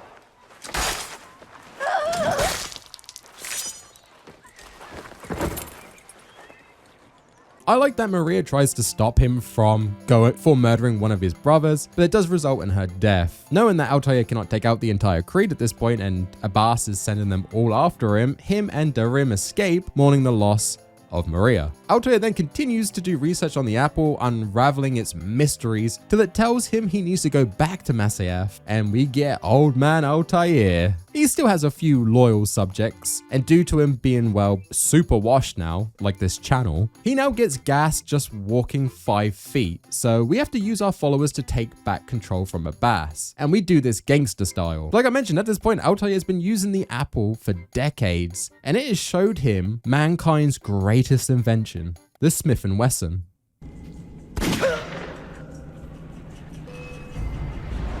With Abbas taken out and Altair taking the creed for his own, he then gives all these keys and memories to Niccolo Polo to later place secretly for one of his descendants to likely find, which we are now doing as Ezio. While all this is going on, Desmond does break out of the memories to hear some dialogue going on in the real world between Sean, Rebecca, and Bill. This apple, it is a remarkable piece of work. Feel the material, hard as steel but very light. You really want to be fooling with that thing? I do.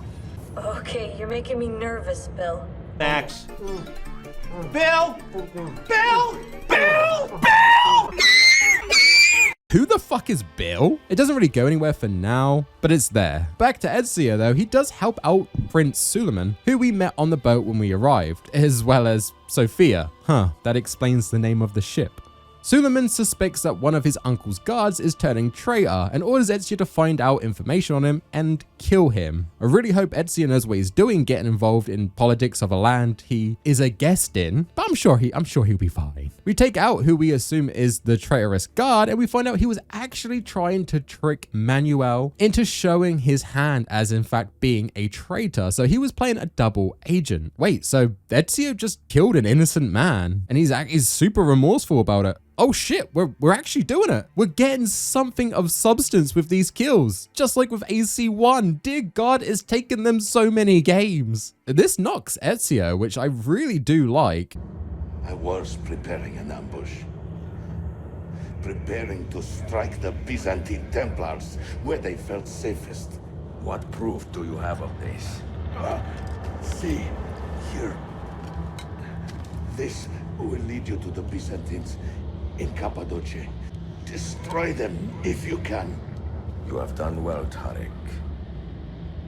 Forgive me. Protect my homeland, assassin. Allah Ashkina. Redeem the honor we have lost in this fight. He goes to Suleiman and tells him this, but Suleiman actually justifies it by saying, oh yeah, he was a good guy, but he was being way too secretive with his plot. And it does kind of start to show Suleiman as having some of those flaws that his uncles have, this mightier than thou perspective on things. It's very subtle. They still play him as a good guy, but I like that there is a little bit of nonchalantness to losing incredibly loyal guard and a friend of the family. Man, I love when the writers get to play around with more in-depth stories like this. At this point, Ezio is built as a character. We don't need to keep diving into his psyche. It's nice to get something new and fresh, which we haven't had for a couple of games. Anyway, with all the keys except one, Ezio needs to head out of the city to Cappadocia to get the last one from Manuel. Before we could jump on the ship, we have to play a completely different game for a mission.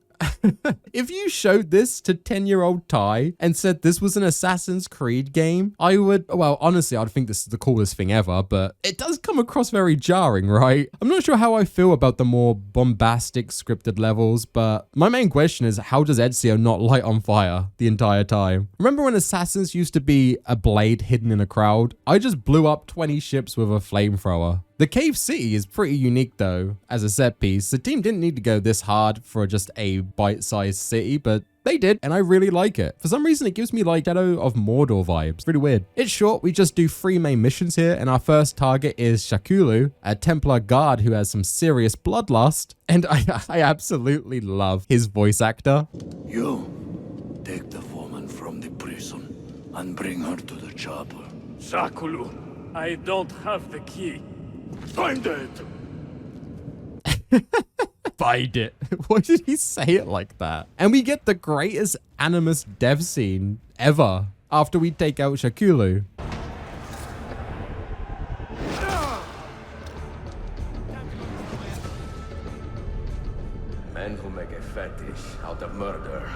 deserve no pity.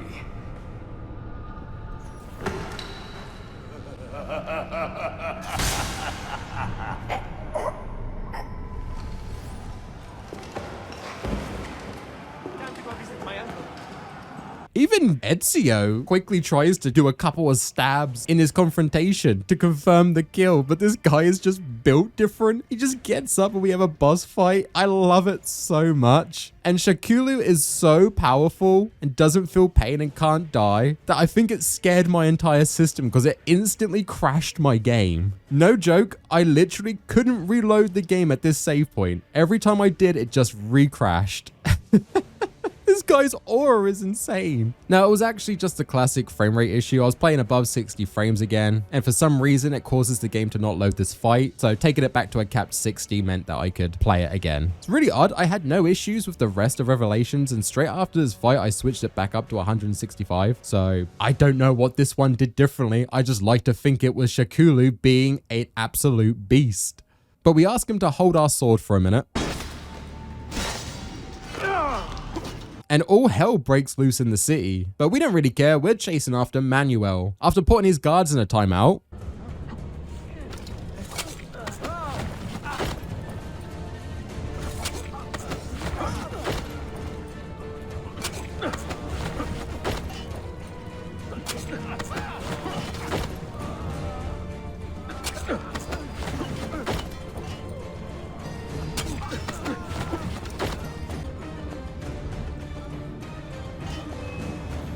and pulling out Ezio's trademark move,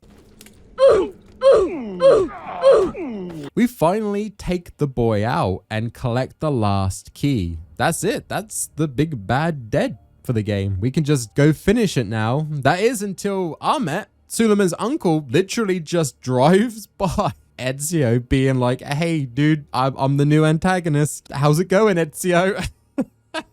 He starts declaring his intent to Ezio. They do have a moment I did quite like where they discuss their idealisms, something we haven't had since Assassin's Creed 1 again. And these are my favorite moments, the Assassins and Templars trying to justify their actions. Granted, Ezio's a bit more kind of like, I don't really care anymore. I have one last task in my life, just let me go look in this library. But like I said, I like hearing both sides. Ezio fails to agree with Ahmet's principles, and Ahmet says that he knows about Sophia, and if we want to see her alive, we have to give him the keys. Okay, that sucks. And Ezio, after honestly ruining the lives of everyone in this cave city, he just dips back to Constantinople like nothing happened. This whole city was on fire and filling with smoke, and he's just like, I need to get out of here.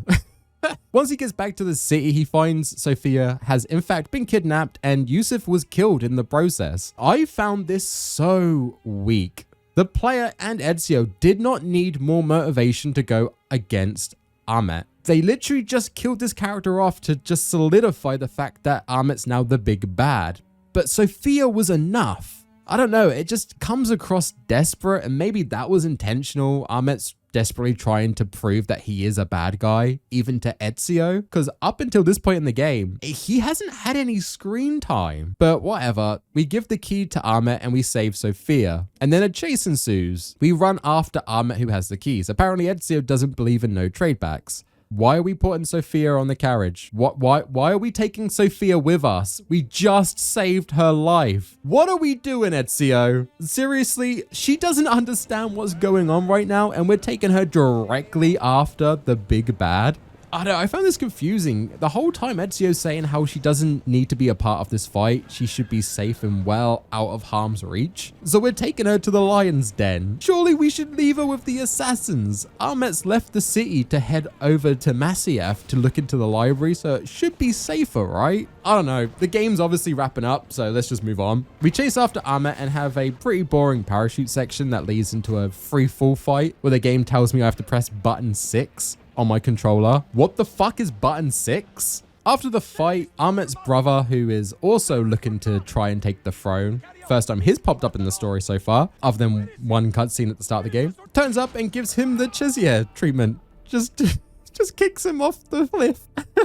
All right, that's one way to disown your brother. And that's the B plot done, I guess. Let's go back to Masyaf. with Sophia. It does feel like the game, up until you leave to go to the cave city, it really starts speed running the end of the title. They really want to just get this done. Ezio places the keys and heads into the library, but there's no books here. There's just a long past Altair and a piece of Eden. Oh yeah, by the way, this is the only time we see a piece of Eden in the main story of this game, except for Altair's flashbacks. Do you remember when these stupid apples were important? And one last GameCube disc. Ezio then starts to speak out loud to Desmond himself, basically just stating how kind of cool it is that these three generations, Altair, Ezio, and Desmond, have had the opportunity to talk over centuries. And honestly, you gotta respect that Ezio finds that pretty cool, and not that it ruined his entire life. Ezio relays a message to Desmond, and this kind of confused me at first. So it looks like Ezio wants to say something directly to Desmond, but then Jupiter, another precursor, just walks in and interrupts Ezio and talks to Desmond. But I actually think it's Ezio relaying the message to Desmond that Jupiter says. As we all know, he was always destined to be a conduit for Desmond, and it's a nice callback to AC2, I guess, though it is just the exact same plot again.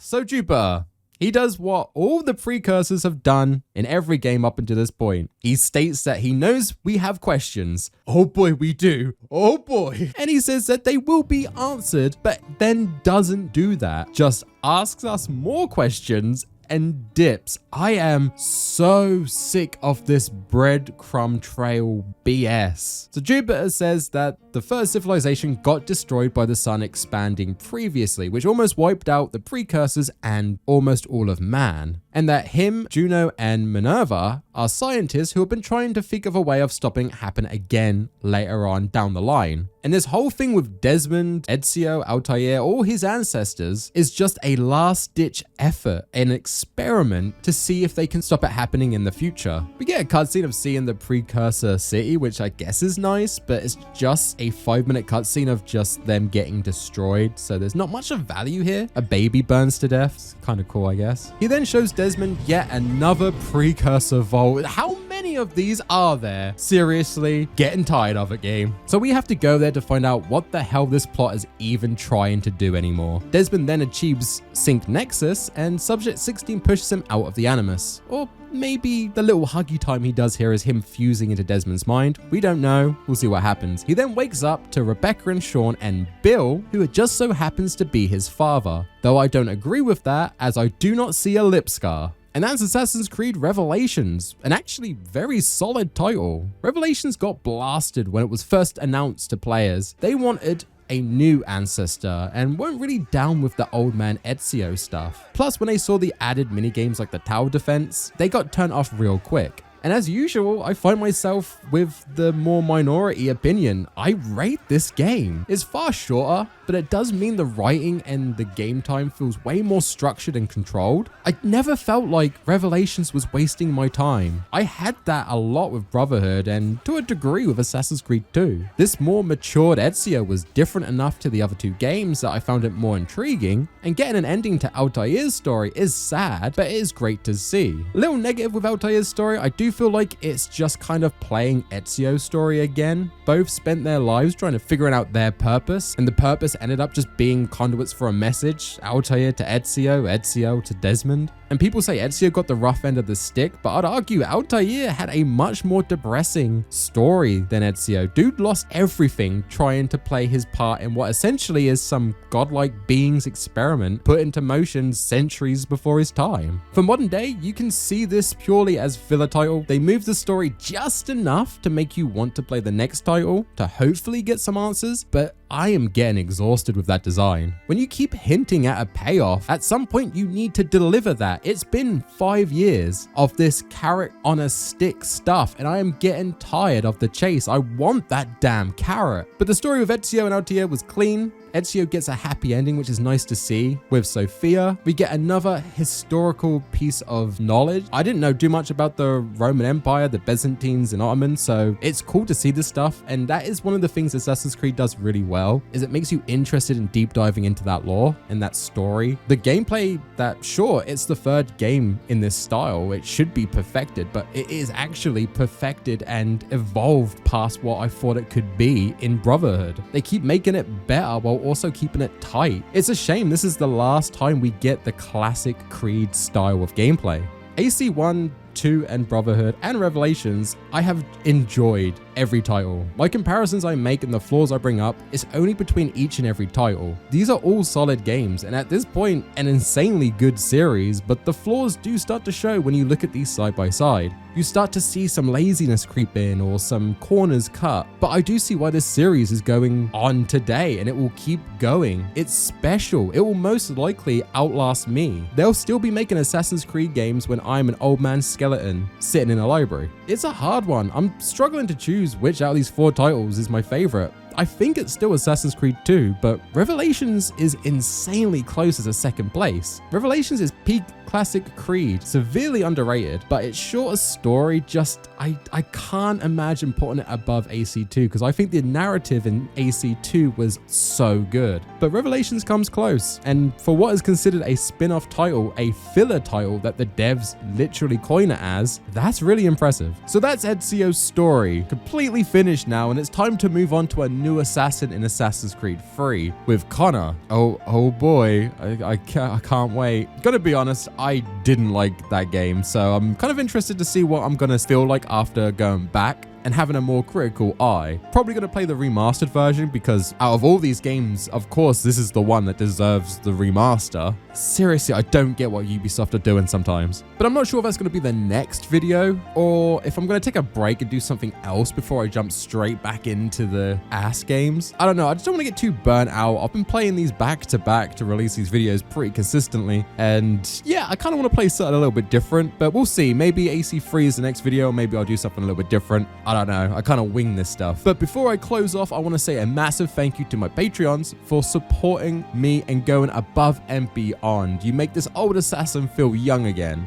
If you'd also like to support me and get a shout out at the end of every single video, click the video link on the screen right now and sign up. I also post updates on projects and some edits that I'm doing, as well as exclusive video reviews for people who have signed up. So yeah, if that tickles your fancy, click the button. But first, thank you, Pitstab, Ali Tato, The Shane 209, Chris Spicer, Critical Quacker, and Red Fish. You guys are beautiful human beings, and I cannot glaze you enough, but I'll keep trying. That's all for me. As always, stay safe out there and stay fashionable, gents. Tie out. Peace.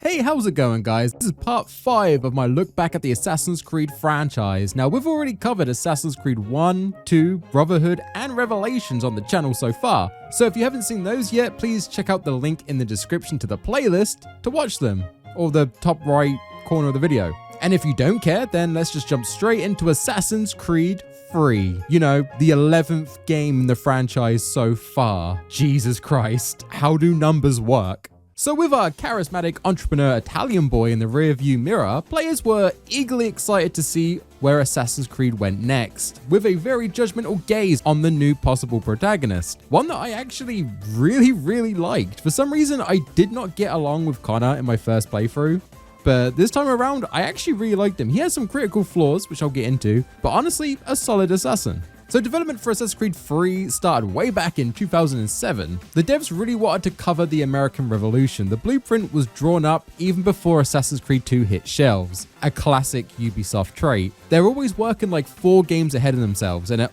always doesn't work for them. The issue is the developers kept getting split up into different teams to work on titles for the Ezio trilogy. One day you could be working on the next Assassin's Creed, and then you're told you have to go work on Assassin's Creed Brotherhood. And then you come back to Assassin's Creed 3 just to be told you're going to Assassin's Creed Revelations now. This honestly confused and annoyed a lot of developers. They also started to get some serious burnout once Revelations dropped, and all the teams got back together to finally finish Assassin's Creed 3. They were sick of Ezio at this point. This led to them wanting to make a polar opposite assassin this time around, which meant that the guy had to be less charismatic, way more reserved, less fun, morally rigid, and grounded in a more indigenous culture to kind of install some culture shock to the player, especially after the more flamboyance of Ezio Auditore da Firenze. Now you take this into account and you can already start to see why people didn't really dig the new guy right out the gate. The developers were also getting really sick of trying to connect the modern day arc in the Creed titles up until now. And to be fair, nowadays people do miss this, and I'm one of those who really liked the connection to the modern day plot. But you see, during the launch of these games, people didn't really care about it. All players wanted was more historical plot beats, more new characters, different locations, which to be fair, Ubisoft did listen to, and now that's all we get for these titles. Like I said, I'm more the minority here. I like the games connecting via the modern day, and having someone in the present looking back to the past to save the future. I think that's pretty dope writing for a story theme. But the game's finally out, and I honestly have quite a lot to say about it. Like I said, I did not get on with AC3 originally. I stopped playing the franchise because I really didn't get along with AC3, and I have not touched a single Assassin's Creed title after that. And my opinion's kind of changed a bit. So let's take a look at the game to finally finish Desmond's story arc that's been building for over 5 years at this point, across centuries in game. And I'm sure it's going to be underwhelming and piss me off royally. It's Assassin's Creed 3. So first off, let's talk about how I'm going to be playing Assassin's Creed 3. You see, I asked you guys in the last video which you would prefer to see me cover, the original AC3 or the remastered version that released a few years later. Now, in true Ubisoft fashion, the original title basically got blacklisted after the remaster was launched, which made it near enough impossible to get a copy nowadays. Unless you already owned a hard copy or can find one secondhand, you're kind of screwed and have to play the remaster. I hate this lost media BS so much, it needs to stop. Now, luckily, I bought the original AC3 years ago in one of my many Steam sale binges. You know, when you buy a bunch of games that you're likely never going to play. So when you guys said I should play the original over the remaster, I thought I was golden. I already had a copy. The issue is I never activated the game, so when I went to play it, Steam told me I had to boot up Ubisoft Connect to activate the title. Fine, I've done that for all the other games I've covered on the channel, so why not? The issue is Ubisoft Connect would then tell me that the game needs to be activated in Steam.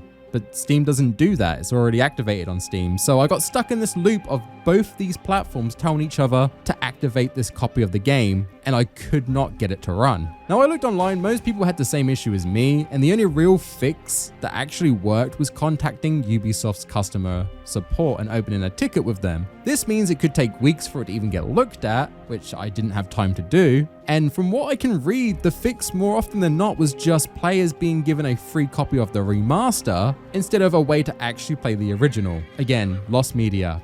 Absolutely hate it. So I'm sorry in advance, but I will be playing the remastered version for this video. I will say the game runs buttery smooth, way better than any of the previous titles. I didn't have any hiccups through my entire playthrough. There's a few glitches here and there, but honestly it was more comedic than anything else, but nothing actually kicked me out of the game, which I haven't had in a title so far. Every other game has for some reason crashed out, especially if I was playing above 60 frames. But what they did do that absolutely annoys me is the character models. Everything looks like it's been slapped in the face with 3 liters of oil. It's so gross. Look at the comparison here. The old Balkan file. Though I've managed to restore what's mine, I fear it's ruined. You mean the book? This is no ordinary book. It's honestly kind of embarrassing. And it's not just the Ken doll models. Yeah, the environment looks absolutely gorgeous in the remaster, but I do feel like it loses that cold, gritty feeling the original had, and what I would expect the American Revolution would feel like. The lighting effects go either insanely hard or just do not work at all. You could be exploring the frontier and get flashbanged by the sun, and then go into an interior where you literally cannot see anything. Like, it's so dark in here. And even at nighttime, who is attacking me? I can't see, dude. It's kind of rough, but there are positives and negatives, so I don't think the remaster is that bad. Wait, is that the water? What did they do to the water? This is like a massive deal in Assassin's Creed 3. I take it back, this remaster is trash. The game opens up directly after Desmond finds the precursor vault at the end of Revelations. And the stress of this journey, man, is really starting to get to our boy. He does not look good. It looks like he's losing his hair. He's got bloodshot eyes, man. I kind of feel bad for him. He looks like me after a 12-game lose streak on Rivals. Obviously, this is just due to better tech with the models. I don't know, he just looks very tired. The gang, now with William, find the vault and jump straight into following a new ancestor of Desmond's, Haytham Kenway. He looks a little different from the cover art. When I said that they were going for more of a culture shock, I didn't think it would mean my own British culture. I mean, I play these games to escape the hell of being a British lad. With that said though, I absolutely love Haytham. He's an experienced assassin and has some insane aura. He always comes across cocky and arrogant, but it's kind of offset by the like posh British mannerisms he has. It's a great combo. Haytham is here at a play to kill Maiko for his pretty little necklace. After a little tutorial of parkour and climbing, we sit up next to him, and honestly, there's something about how gentleman-like Haytham assassinates his targets. You should have come to me. We would have found another way. Yes. But then you would have known. For what it's worth, I'm sorry. As am I.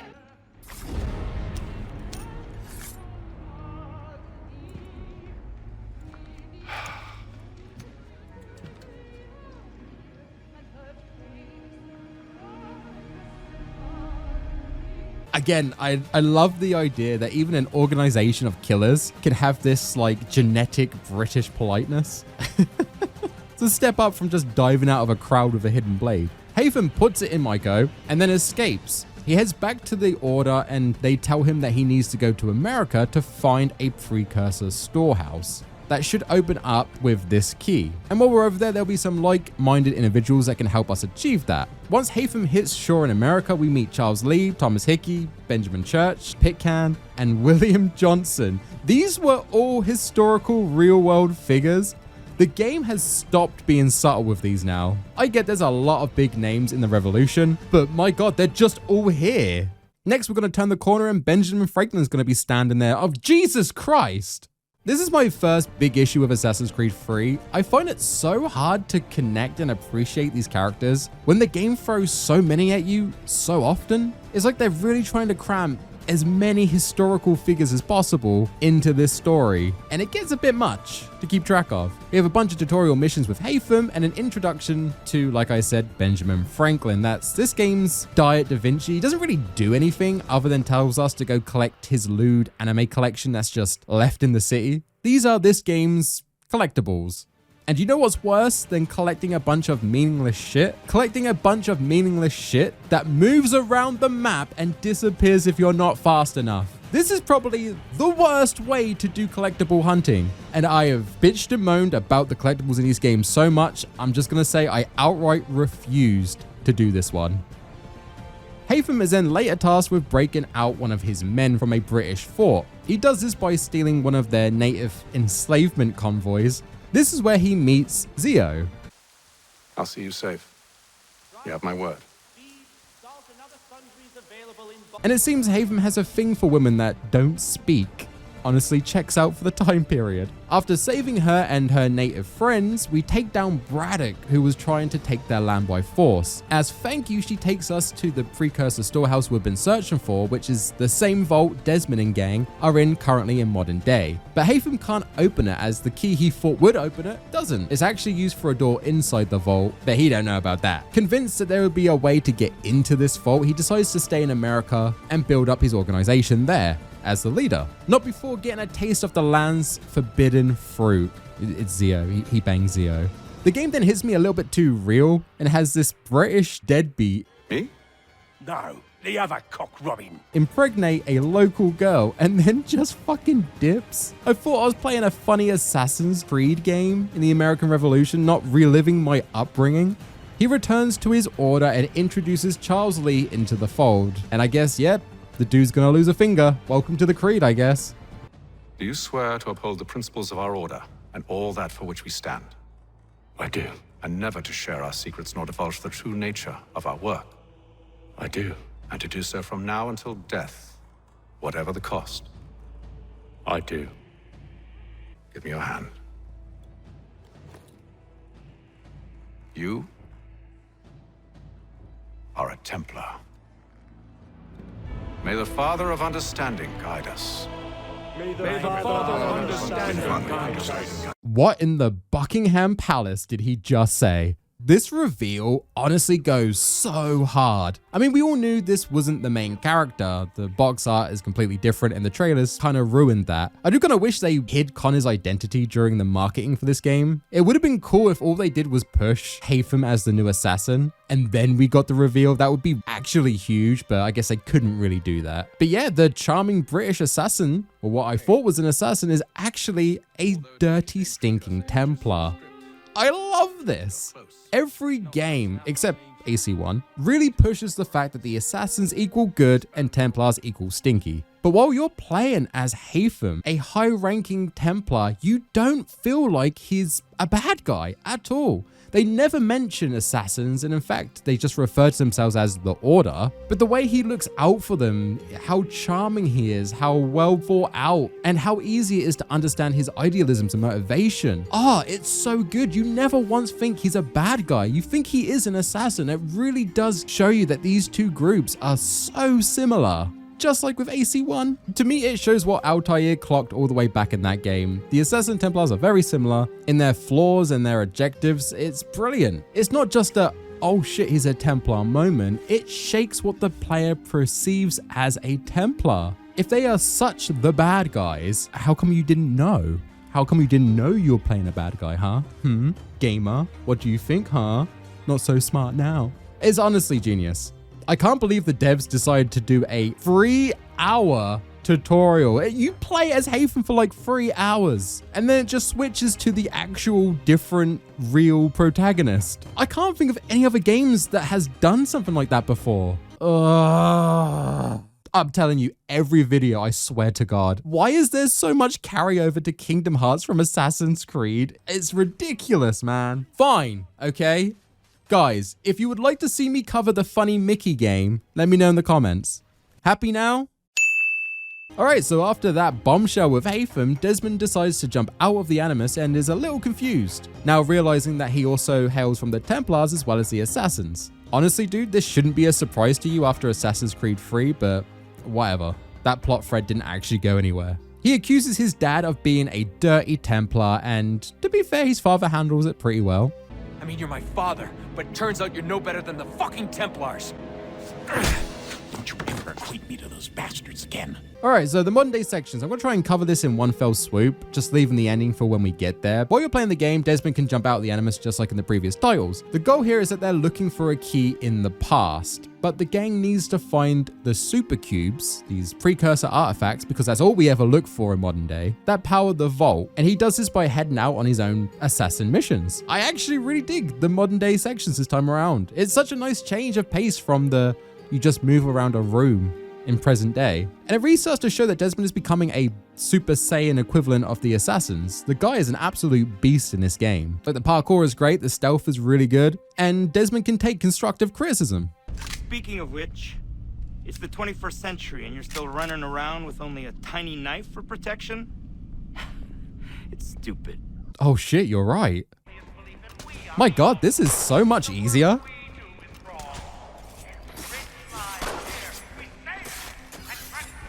Each power source he acquires shows us more of Juno trying to experiment and find a way to stop the solar flare from wiping out the world. They tried building shields to stop it, it didn't work. They tried sacrificing people with the apple and then sending some insane power out at the sun, it didn't work. They tried building better bodies to withstand the flare, it didn't work. Yeah, these guys weren't very smart. But apparently they did manage to figure something out to save the world, which is hidden deep in the vault, so we better head back to the 1700s to find that goddamn key. Like usual, you can chill with the game for some flavor text and some character building, which is quite nice, as well as reading some emails. I didn't do this because I found it boring in each and every game so far, so I'm not doing it now. Or it's the perfect time to get some much needed retcons for the series.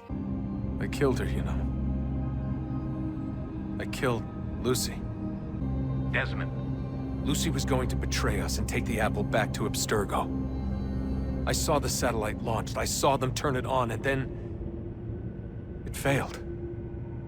Yeah, this is really it. They really just drop out of the blue that Lucy was a triple agent. She was actually working with Abstergo to betray the gang, and everything Desmond's been doing up to this point until, you know, he puts it in her, was being relayed to Vidic.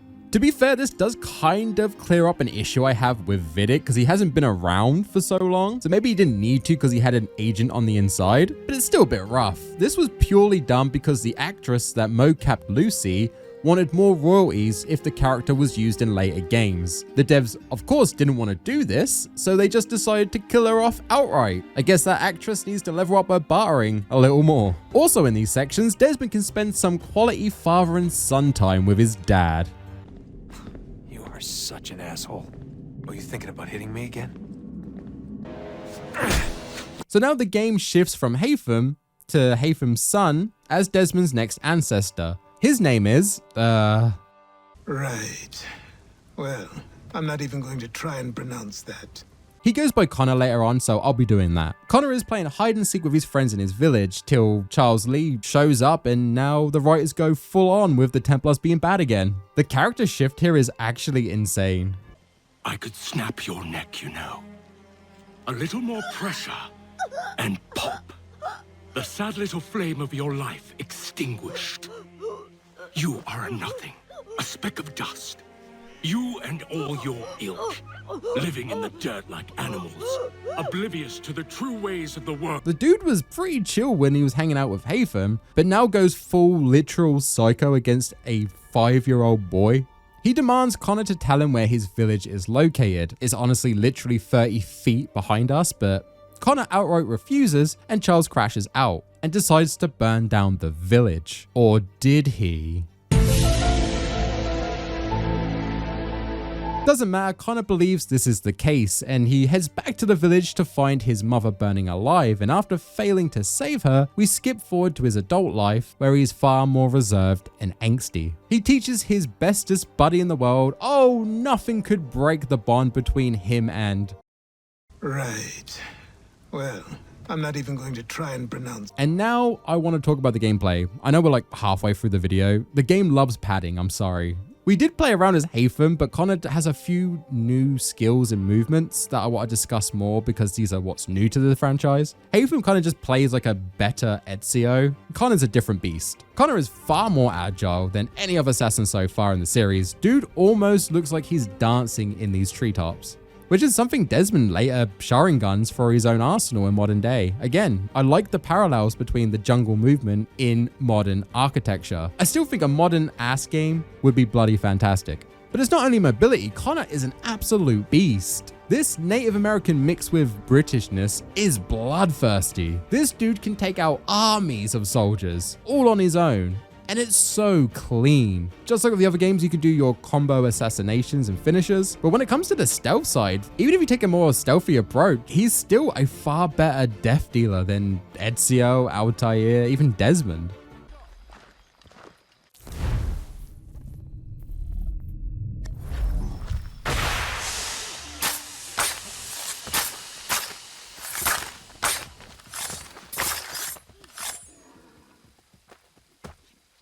I mean, did you see that? Look, this guy is so cool. The problem is, I always opted for this approach of just going into these fights full send. I never really felt the need to do stealth unless the game forced me to do it. Being sneaky didn't really fit Connor's aura. He can use a bow for lethal stealth kills and a rope dart, which is a baller new item. I love this thing. When you use it in fights, you can do a get over here to move enemies closer to you for a finisher, but you can also use these in stealth to do takedowns from like treetops. It's dope. I hope it keeps coming up in the series. What I hope doesn't come back is the hunting. Now, I get why it's here. It's very fitting for Connor's character, but man, is it so boring to play. So you can hunt animals for their pelts and, well, honestly, anything you can pull out the little guy. And all these materials can be used to craft stuff at the homestead. Something I didn't do, and that's really it. And there just isn't enough variety with the animals. If you're trying to fill up the frontier decks, you have to hunt every animal in each area, regardless if you've already skinned a rabbit 2 feet away in another section, because apparently it's a different species in this one.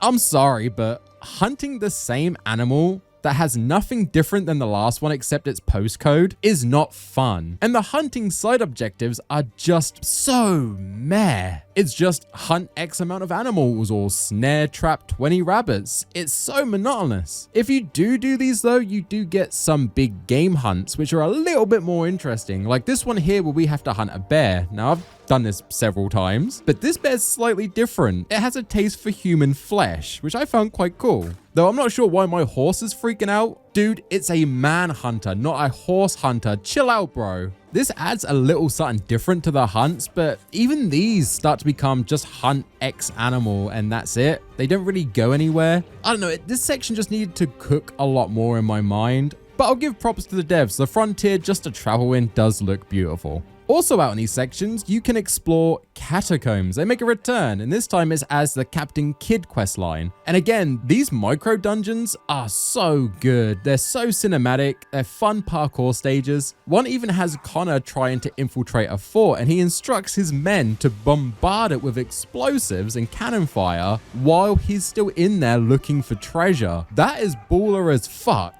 Connor is such a badass, dude. I love his character so much. But again, another issue I have with AC3 is that they have good ideas and they're always linked to a bad idea. It's so weird. To unlock the Captain Kidd quest, which have you doing these micro dungeons, you have to give this old man random trinkets you find in the frontier and cities. And there is so many of these, and you have to collect like 6 each time to get one mission where you can actually have some fun. Arguably the best parts of these Assassin's Creed games are hidden behind a long ass fetch quest. It's like the developers knew how much I loved these sections and how much I hated collectible huntings, and they just said, fuck this guy. Let's make it mandatory he has to do a collectathon to have some actual good times in our games. Thank you, Ubisoft. Means a lot. Anyway, Connor gets a vision from the precursors telling him he needs to go out and find an assassin that goes by Achilles. And by doing this, we'll eventually save his village from the white man. Or will it? Connor heads out, and the first thing I do as him is peacefully acquire a horse.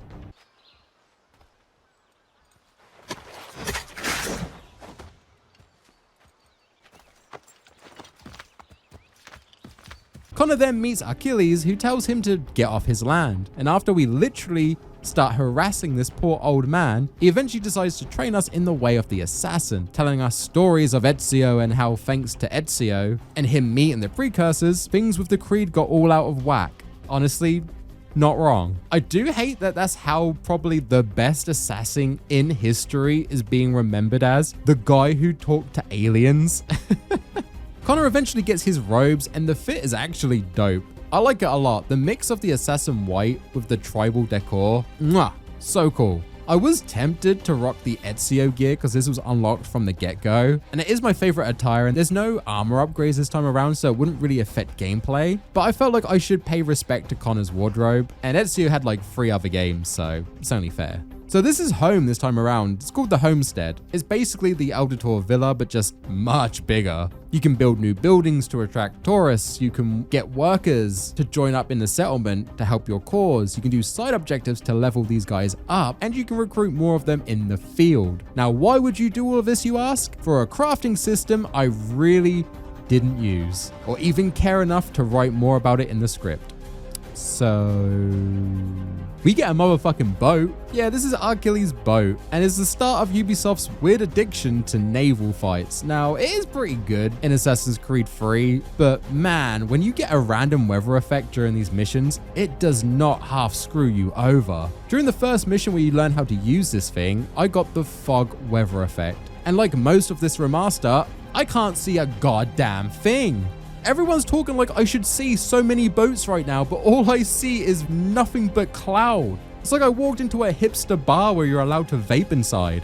After biting it, the game reset and suddenly the weather was absolutely perfect for the mission. So like I said, it was a random weather effect. It wasn't part of the actual mission. It's kind of annoying that that's something that can actually happen, but Alright, the naval stuff is a pretty fun minigame though. I can see why they decided to go full send with it in the next title, Assassin's Creed Black Flag. It's a shame that they killed it off so quickly with the new IP.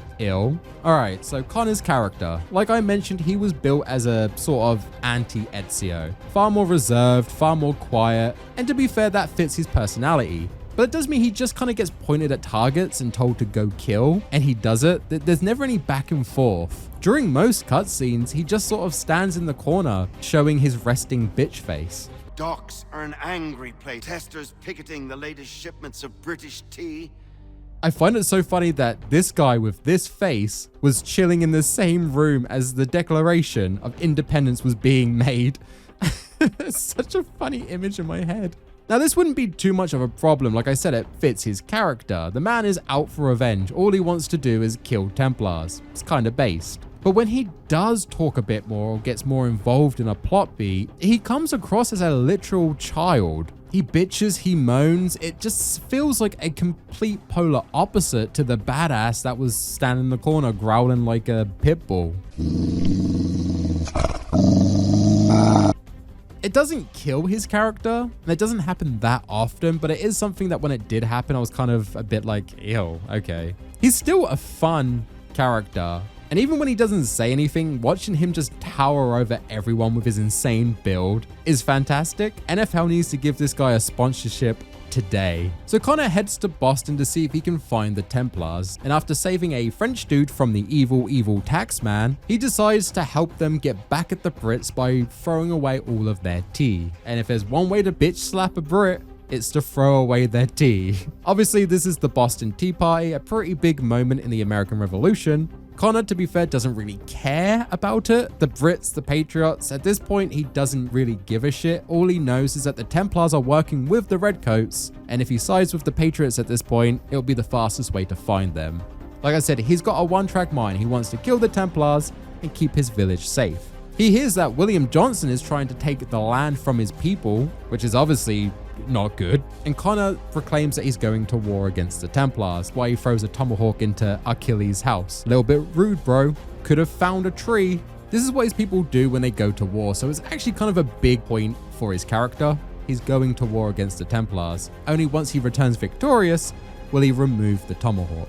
We quickly head after Johnson and stealthily take him out. Well, I tried to be stealthy.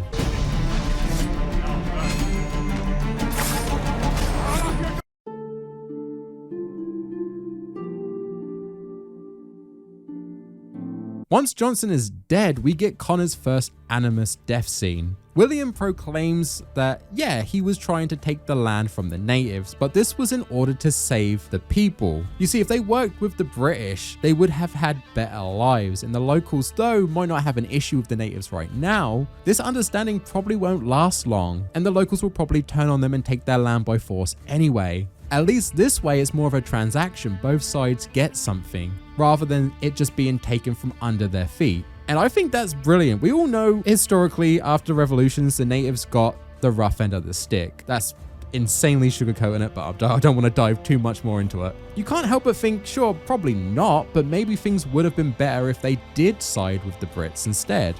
You guys know I love it when the game tries to throw questions at the player as if you are Connor. And like this, it gives you food for thought. Was it the right move? We're not sure. Yeah, William was a bad guy, but was he wrong? We'll never truly know thanks to Connor stepping in, and I love that. So far with this game, the Haytham twist and my utter love for his character, Connor's brutal side, the cleaner gameplay, the anima scenes actually having substance again. AC3 is ticking a lot of boxes and not a lot of the other games have done. I really don't understand why I hated this game so much when I was younger. It does have its bad points. I might have got too caught up on the big open world being kind of empty and the hunt and stuff really not going anywhere. But this is all optional. You can fast travel anywhere so you don't have to get stuck just traveling from location to location. And yeah, we do have the baby side to Connor, but those are few and far between. So far, this game is a solid title. We'll dive more into that as we progress, but our next target is Pitcairn, who is plotting to kill George Washington. We can't have that, so we head after him and give him one hell of a beating. Dude can take axes to the face.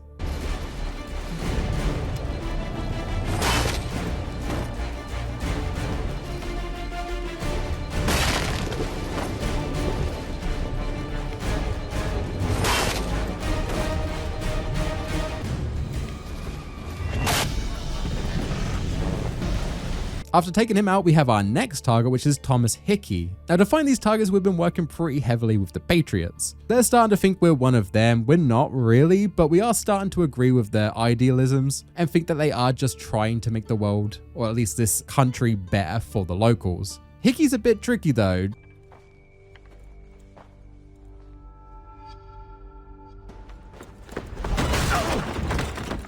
What's this? Thomas Hickey? Might be. What's it to you? Right. Ain't supposed to be none of your kind left. Suppose I best be rectifying that then. Get him!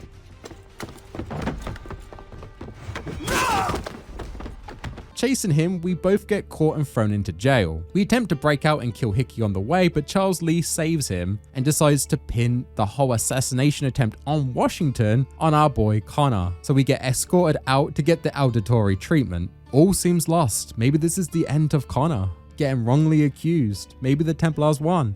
Maybe all hope is lost. But wait, what's that in the distance? A very obvious ragdoll animation. Dear God, there must be assassins nearby. I like how even when other NPC assassins are around, it looks janky as fuck when they kill someone. How are these guys stealthy, man? Achilles saves us and we do eventually get Hickey. Now again, his Animus dev scene is also great. It's pretty one note, don't get me wrong. It's not too thought-provoking, but you see with Hickey, he doesn't care about what the British want with the land or what the Templars are trying to achieve with the precursors, what Connor's trying to achieve with the assassins. He doesn't care. He just follows the coin. Man just wants to have a beer in one hand and a titty in the other. Whereas I'm the type of guy who likes to have a beer in one hand and a tea in the other. Honestly, kinda based. Connor, of course, calls this out as shallow, but Hickey says that what he strives for is something tangible. I mean, he's had it several times in the past, and he could have had it several times in the future. It was a goal he could easily achieve and would have something to show for it. Everyone else who's chasing idealisms and their faiths, all they'll ever have is empty hands, and he thinks that that is the more shallow approach. One note, sure, but actually pretty accurate. And again, I can't glaze it enough. I love these death monologues being more than just, hey, I'm evil, you can't stop us. It makes me so happy when they are better written and just more substantial. It makes me more invested in the story and these characters. Alright, we're really getting through our list of targets. Our next target is Benjamin Church. While searching for him, we get dogpiled by Haytham, who's also searching for Benjamin.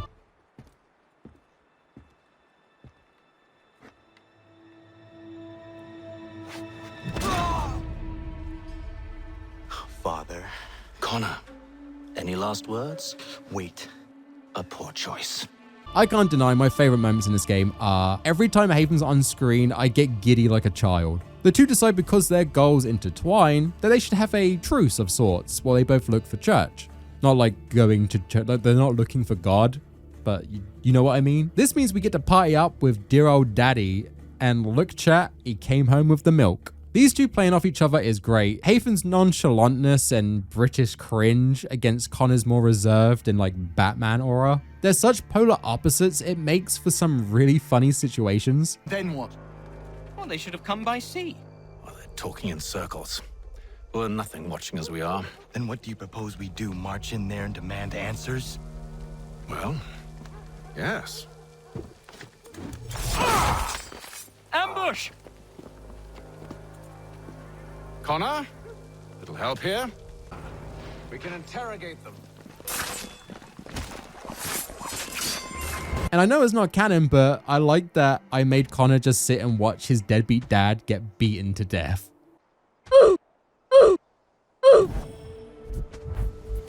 While they're working together, Connor does drop the bombshell that his mother perished under what he thinks was Charles Lee's attack on his village, most likely on Haytham's orders. Now, Haytham actually seems a bit shook by this. He generally cared about Ezio. It wasn't just a quick pump and dump. He actually liked this woman. He just wasn't about that father lifestyle. He tries to tell Connor that he never planned such an attack and it couldn't have been Charles Lee, but Connor isn't having any of it and shoots him down. Lee is responsible for her death by your order. And you're sorry. It's impossible. I gave no such order. I spoke the opposite, in fact. I told them to give up the search for the precursor site. We were to focus on more practical pursuits. It is done, and I'm all out of forgiveness. Father and son eventually track down Benjamin Church, and after Haytham does some serious backseat sailing... Speed, Connor! We need more speed! Perhaps someone with more experience should take the wheel. It's almost as though you want him to escape. It's almost as though you want him to escape. How is it you came to captain a ship, given the way you sail? Dear God, Dad, shut up! I'm wearing the captain's hat. That means I'm the captain. Do you have a captain's hat? No! We eventually catch up and put it in Benjamin and reclaim some supplies for the Patriots, which Haytham actually does allow Connor to take. What a nice guy. Especially because these supplies actually turns the war in the Patriots' favor against the British, which Haytham's kind of working with. Like I said, I'm really surprised he commits to the deal he made with Connor. He could have just betrayed him here and things would have turned out pretty well for the Templars. Haytham's a man of his word. And it's not wasted on Connor. He comes back from the trip a little confused and starts thinking that Haytham isn't really that bad, and that there could be hope of the Assassins and Templars coming together to achieve their goals. You know, what I've been saying since I covered Assassin's Creed 1. These groups just need to sit down and have a chat. Achilles doesn't approve of this, and Connor leaves after some pretty harsh words. Who are you to lecture anyone? You locked yourself away in this crumbling heap and gave up on the Brotherhood entirely. Since the day I arrived, you've done nothing but discourage me. And on the rare occasions you've chosen to help, you've done so little, you may as well have done nothing at all. How dare you! Then tell me, on whose watch did the Brotherhood falter? Whose inaction allowed the Templar Order to grow so large that it now controls an entire nation? If I sought to dissuade you, it was because you knew nothing. If I was reluctant to contribute, it was because you were naive. 1,000 times you would have died and taken God knows how many with you. Let me tell you something, Connor. Life is not a fairy tale, and there are no happy endings. No. Not when men like you are left in charge. Connor, I get that you're mad, but the dude trained you for years after you pressured him into it. Give some respect, boy. Connor heads off to meet Haytham at Bunker Hill. Haytham still doesn't seem to be able to convince Connor to agree with his methods, so in order to do that, he decides to show him rather than tell him. We cruise up to George Washington, and Haytham steals a letter that he was writing, which was in fact an order to go and take over Connor's village. Haytham also gets Washington to admit that the original attack on his village all those years ago that claimed his mother was in fact on Washington's orders, not Haytham's and not Charles Lee. This absolutely shatters Connor's trust in the Patriots, but also his father, which I think is insanely unwarranted. Who did what and why must wait. My people come first. Then let's be off. No. You and I are finished. Son. Do you think me so soft that by calling me son, I might change my mind? How long did you sit on this information, or am I to believe you discovered it now? My mother's blood may stain another's hands, but Charles Lee is no less a monster, and all he does by your command. A warning to you both. Choose to follow me or oppose me, and I will kill you. Look, I get he's angry. This was a bit of a gut punch. All of his thirst for revenge was misplaced, but Haytham only just became aware of that original attack on the village. He had no idea that Ezio died until Connor told him. And Haytham, knowing that it wasn't him or Charles Lee, it probably wasn't a stretch to assume that it was the Pats that did it. All stuff that I feel like he would have told Connor right away if Connor bothered hearing him out. But like I said earlier, he dumps the bombshell on Haytham and then just tells him to shut up, he's not having it. So I don't think he's valid in his anger towards Haytham at this point. Anyway, Connor runs off to save his village yet again, and he tries to stop his people from attacking the Brits because it will be a bloodbath. This eventually leads him to a confrontation with his bestest buddy, but due to Charles Lee whispering that Connor has turned traitor on the village by getting close to the Pats, who are the ones who attacked his village, Connor ruins the trust that the village had in Connor himself, which, I'm gonna be honest, he did actually do that. He helped the group that was responsible for killing so many friends and family in his village. So he's not wrong. Connor tries to convince him, but he's not having it and then has to take him out. This is quite upsetting, and even in death, his friend still says that he's a traitor. Here's the reason why things are going so wrong for the village. And of course, because Charles Lee was mentioned, it adds to the thirst for revenge against him. And honestly, I don't think Charles Lee actually did anything wrong here. He just spoke the truth and left. Sure, he wanted the villagers to attack the Brits, but he wasn't being nefarious. He was actually just speaking pure logic and sense. Anyway, the war is ending in the Patriots' favor. Charles Lee is looking to try and skip town because there's just no point being here anymore. So Connor needs to strike now. Unfortunately, Haytham gets in the way and we are forced to have a very underwhelming boss fight. For some reason, they decided to have both characters hurt in this section, so it's just them throwing each other into boxes for 5 minutes. This could have been such a good fight, man. Two skilled assassins fighting each other, doing counters and trying to kill each other, but not really because they love each other. Like, it would have been so good.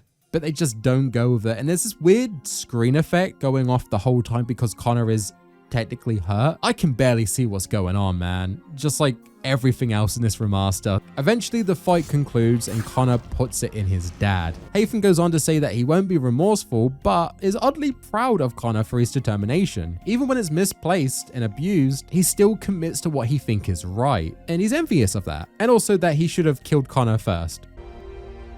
I should have killed you long ago. Father of the Year right here. Arguably still a better maternal figure than Desmond's dad. All right, so last up on the chopping block, Charles Lee. The Charles Lee stuff really started to annoy me here. Something Connor loves to do is be close to his targets most of the game in so many situations where he could just strike and take them out and just never does it. To be fair, the Templars are just as bad for this, always opting to draw out these kills and torture them by saying, oh, we're gonna make you be the fall guy for our assassination, or I want you to watch your village burn before I kill you stuff. Like, there's no reason for this at all. These guys hate each other. They're both causing each other so many issues with their plans. They should just want to strike straight away. Connor walks straight up to Charles Lee, literally with only one thing on mind, to just smack talk him. What? I thought you wanted to assassinate this guy. Didn't Altair get kicked out of the Brotherhood for doing this shit? Anyway, they talk smack and then Connor goes into a chase to finally take out Charles. And this chase is pretty confusing. This mission gave me the most trouble in the entire game. You have to chase Charles through a beach ship, but things are blowing up as you're chasing him, so you have to adapt on the route you take. And I just couldn't do it for the longest time. Every time I would try to go a different way when something blows up and then I'll just burn alive. Or I would find a route and then Charles Lee would be gone because I spent a literal second trying to figure out what the game was trying to get me to do. I must have restarted this mission, like 8 times? It's just a bit funky. It always feels like these games really start to show their cracks towards the end, like the developers are rushing to get through the title. To be fair, I get that. I kind of do it with my scripts. Anyway, eventually we catch up to Charles Lee and the ship collapses on the 2. The boat puts it in Connor. Oh god, that's what that feels like? I'm a monster. Luckily, Connor does get a shot off on Charles Lee, and then the chase continues. They're both exhausted and they both end up getting to an inn. They share a moment and a drink, but no words are said, and Connor finally gets revenge. For what at this point? I don't know. At this point, I don't think Charles Lee actually did anything actively to hurt Connor. But whatever. Connor takes the key from Charles Lee's neck. Oh yeah, you know, the very important thing this whole game's about. We haven't seen this necklace since we were last playing as Haytham, 10 hours ago. I like the no words interaction between the two. They both know how it's going to play out, but I do feel like there should have been some dialogue. I mean, these two have been wrongly accusing each other for years at this point for stuff they didn't do. You think they'd maybe want to air out the dirty laundry before they start sticking things inside each other? While this is going on, Achilles passes away and we bury the key next to his grave. Connor then goes back to New York to see the Brits off who have lost the war. Once they leave, he sees that things ain't any better. Because straight away, after the bad guy leaves the land, he spots an American selling off slaves, showing that the Brits weren't the problem, it's the people. America has freedom now, and yet people are still being punished for just not having a voice or being worse off than other people. This messes with Connor, so he heads back to his village to find that everyone's packed up and left due to the new government claiming the land. Everything, and I mean everything Connor was working to protect, the innocent people, his village. It was all for nothing. He failed. He failed to make things better. He failed to bring the Assassins and Templars together. In a way, he failed to avenge his mother. Connor is probably the least successful assassin in the franchise. And it's brilliant because even though he goes through all of this, constantly messing up and constantly failing, he still vows to keep trying. He keeps trying to make things better. He keeps trying to help those without a voice. It's the one thing his dad and his other dad were so awe-inspired with. His determination and the fact that it never wavered. Yeah, Connor doesn't do anything great, but his character doesn't fluctuate with his principles, and that alone is a superpower. Anyway, that's Connor's story. Back to modern day. We now know where the key is, but before we can grab that, our dad got kidnapped by Vidic. You remember Vidic, right? He was the bad guy in AC 1 and 2 and then never showed up again till now. Vidic tells us to bring the apple to Abstergo in exchange for his father. I mean, it's pretty cool to revisit Abstergo, our old stomping ground from AC 1. But man, Vidic's an idiot. Once we get to him, we do the one thing for some reason he didn't expect us to do. Use the apple. Yeah, maybe asking the guy you tortured for ages and chased around the world and then kidnapped his father to bring an artifact to you in person that can control people on a whim. Wasn't the smartest idea, Vidic. So we save Dad and we head back to the vault. Pretty quick outing. With the key in hand, Desmond opens the vault, but before he can do what Juno wants, another precursor appears, Minerva, telling us that we can't do this. As yes, pressing the big blue button will save the world, but it will not only kill Desmond instantly, but released Juno into the world as she's hiding inside this tech. And she has a habit of wanting to enslave humanity. Juno shows Desmond the future if he chooses not to release her. He can either let the world burn and some will survive, including himself, and they can rebuild. Desmond will then later become a makeshift prophet who will claim that the world will end in the future due to the sun doing its thing, pumping out solar rays, because apparently it just keeps doing that now. And though civilization will one day get back to where it is now, when Desmond dies, he'll be disregarded as a false prophet, and wars will be waged just like they always do with religion, and the cycle will repeat until the sun explodes again, and we take it right back. It's an endless loop, an endless cycle. Or on the other hand, instead of doing what obviously doesn't work, we can free Juno, save the world as it is now, and then just find a way to sort out a literal god. Desmond decides to sacrifice himself and hope that the people can deal with Juno after he's gone. I like this ending, kinda. This correlates very well with Connor's story. Everyone tried to use Connor. He was a pawn, just like Desmond. The Patriots used him, the British used him, the Templars, the Assassins, everyone tried to get him to follow their ideals, never his own. And that was the thing. You're always in a lose-lose as Connor. The only way you win in that situation is that you just stick to your own idealism and not waver on that. And that's what both of them do. They stick to their guns and they put their faith in humanity, that humanity will rise to the challenge and be successful. It didn't work in Connor's time. The people were douchebags. But hopefully in Desmond's time, they will finally learn. It's two different cycles. It's just hoping one of them doesn't repeat.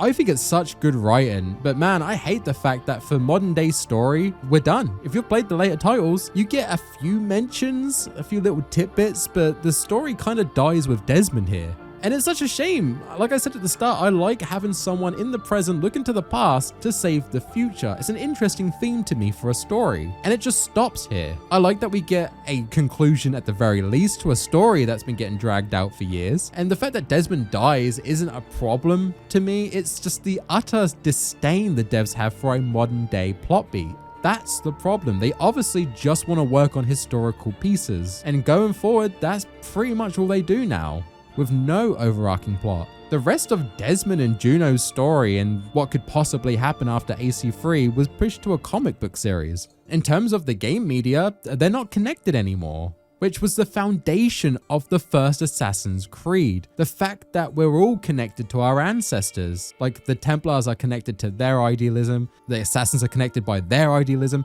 It was all about connection. It's a shame that AC3 was the last one. But that said, AC3 is actually a truly exceptional game. I hate that I was so pissed off with this title growing up. I really don't understand why I had such distaste for this title.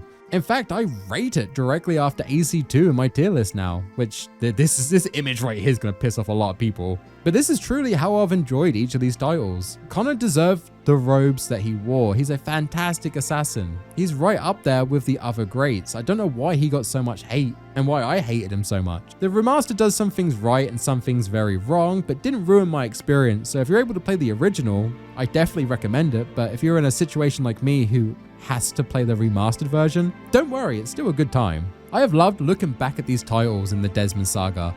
I have found new appreciation for the series, but now we're sailing into uncharted territory. As like I mentioned way back in my AC1 video, I stopped and never touched the series again after my dislike for AC3. So every game after this is a completely new experience for me. So that should be interesting. If you made it this far in the video, thank you so much. It's a very long one. I always give a major glaze to the guys who support me on Patreon. Thank you so much for the support. If you're not signed up and you would like to also get access to exclusive game reviews and updates on projects, as well as a shout out at the end of every single video, hit the link on screen and sign up today. Thank you, Pitstab, Ali Tato, The Shane 209, Chris Spicer, Critical Quacker, and Piotr Skalski. That's all from me, guys. Stay safe out there, and gents, as always, stay fashionable. Tie out. Peace.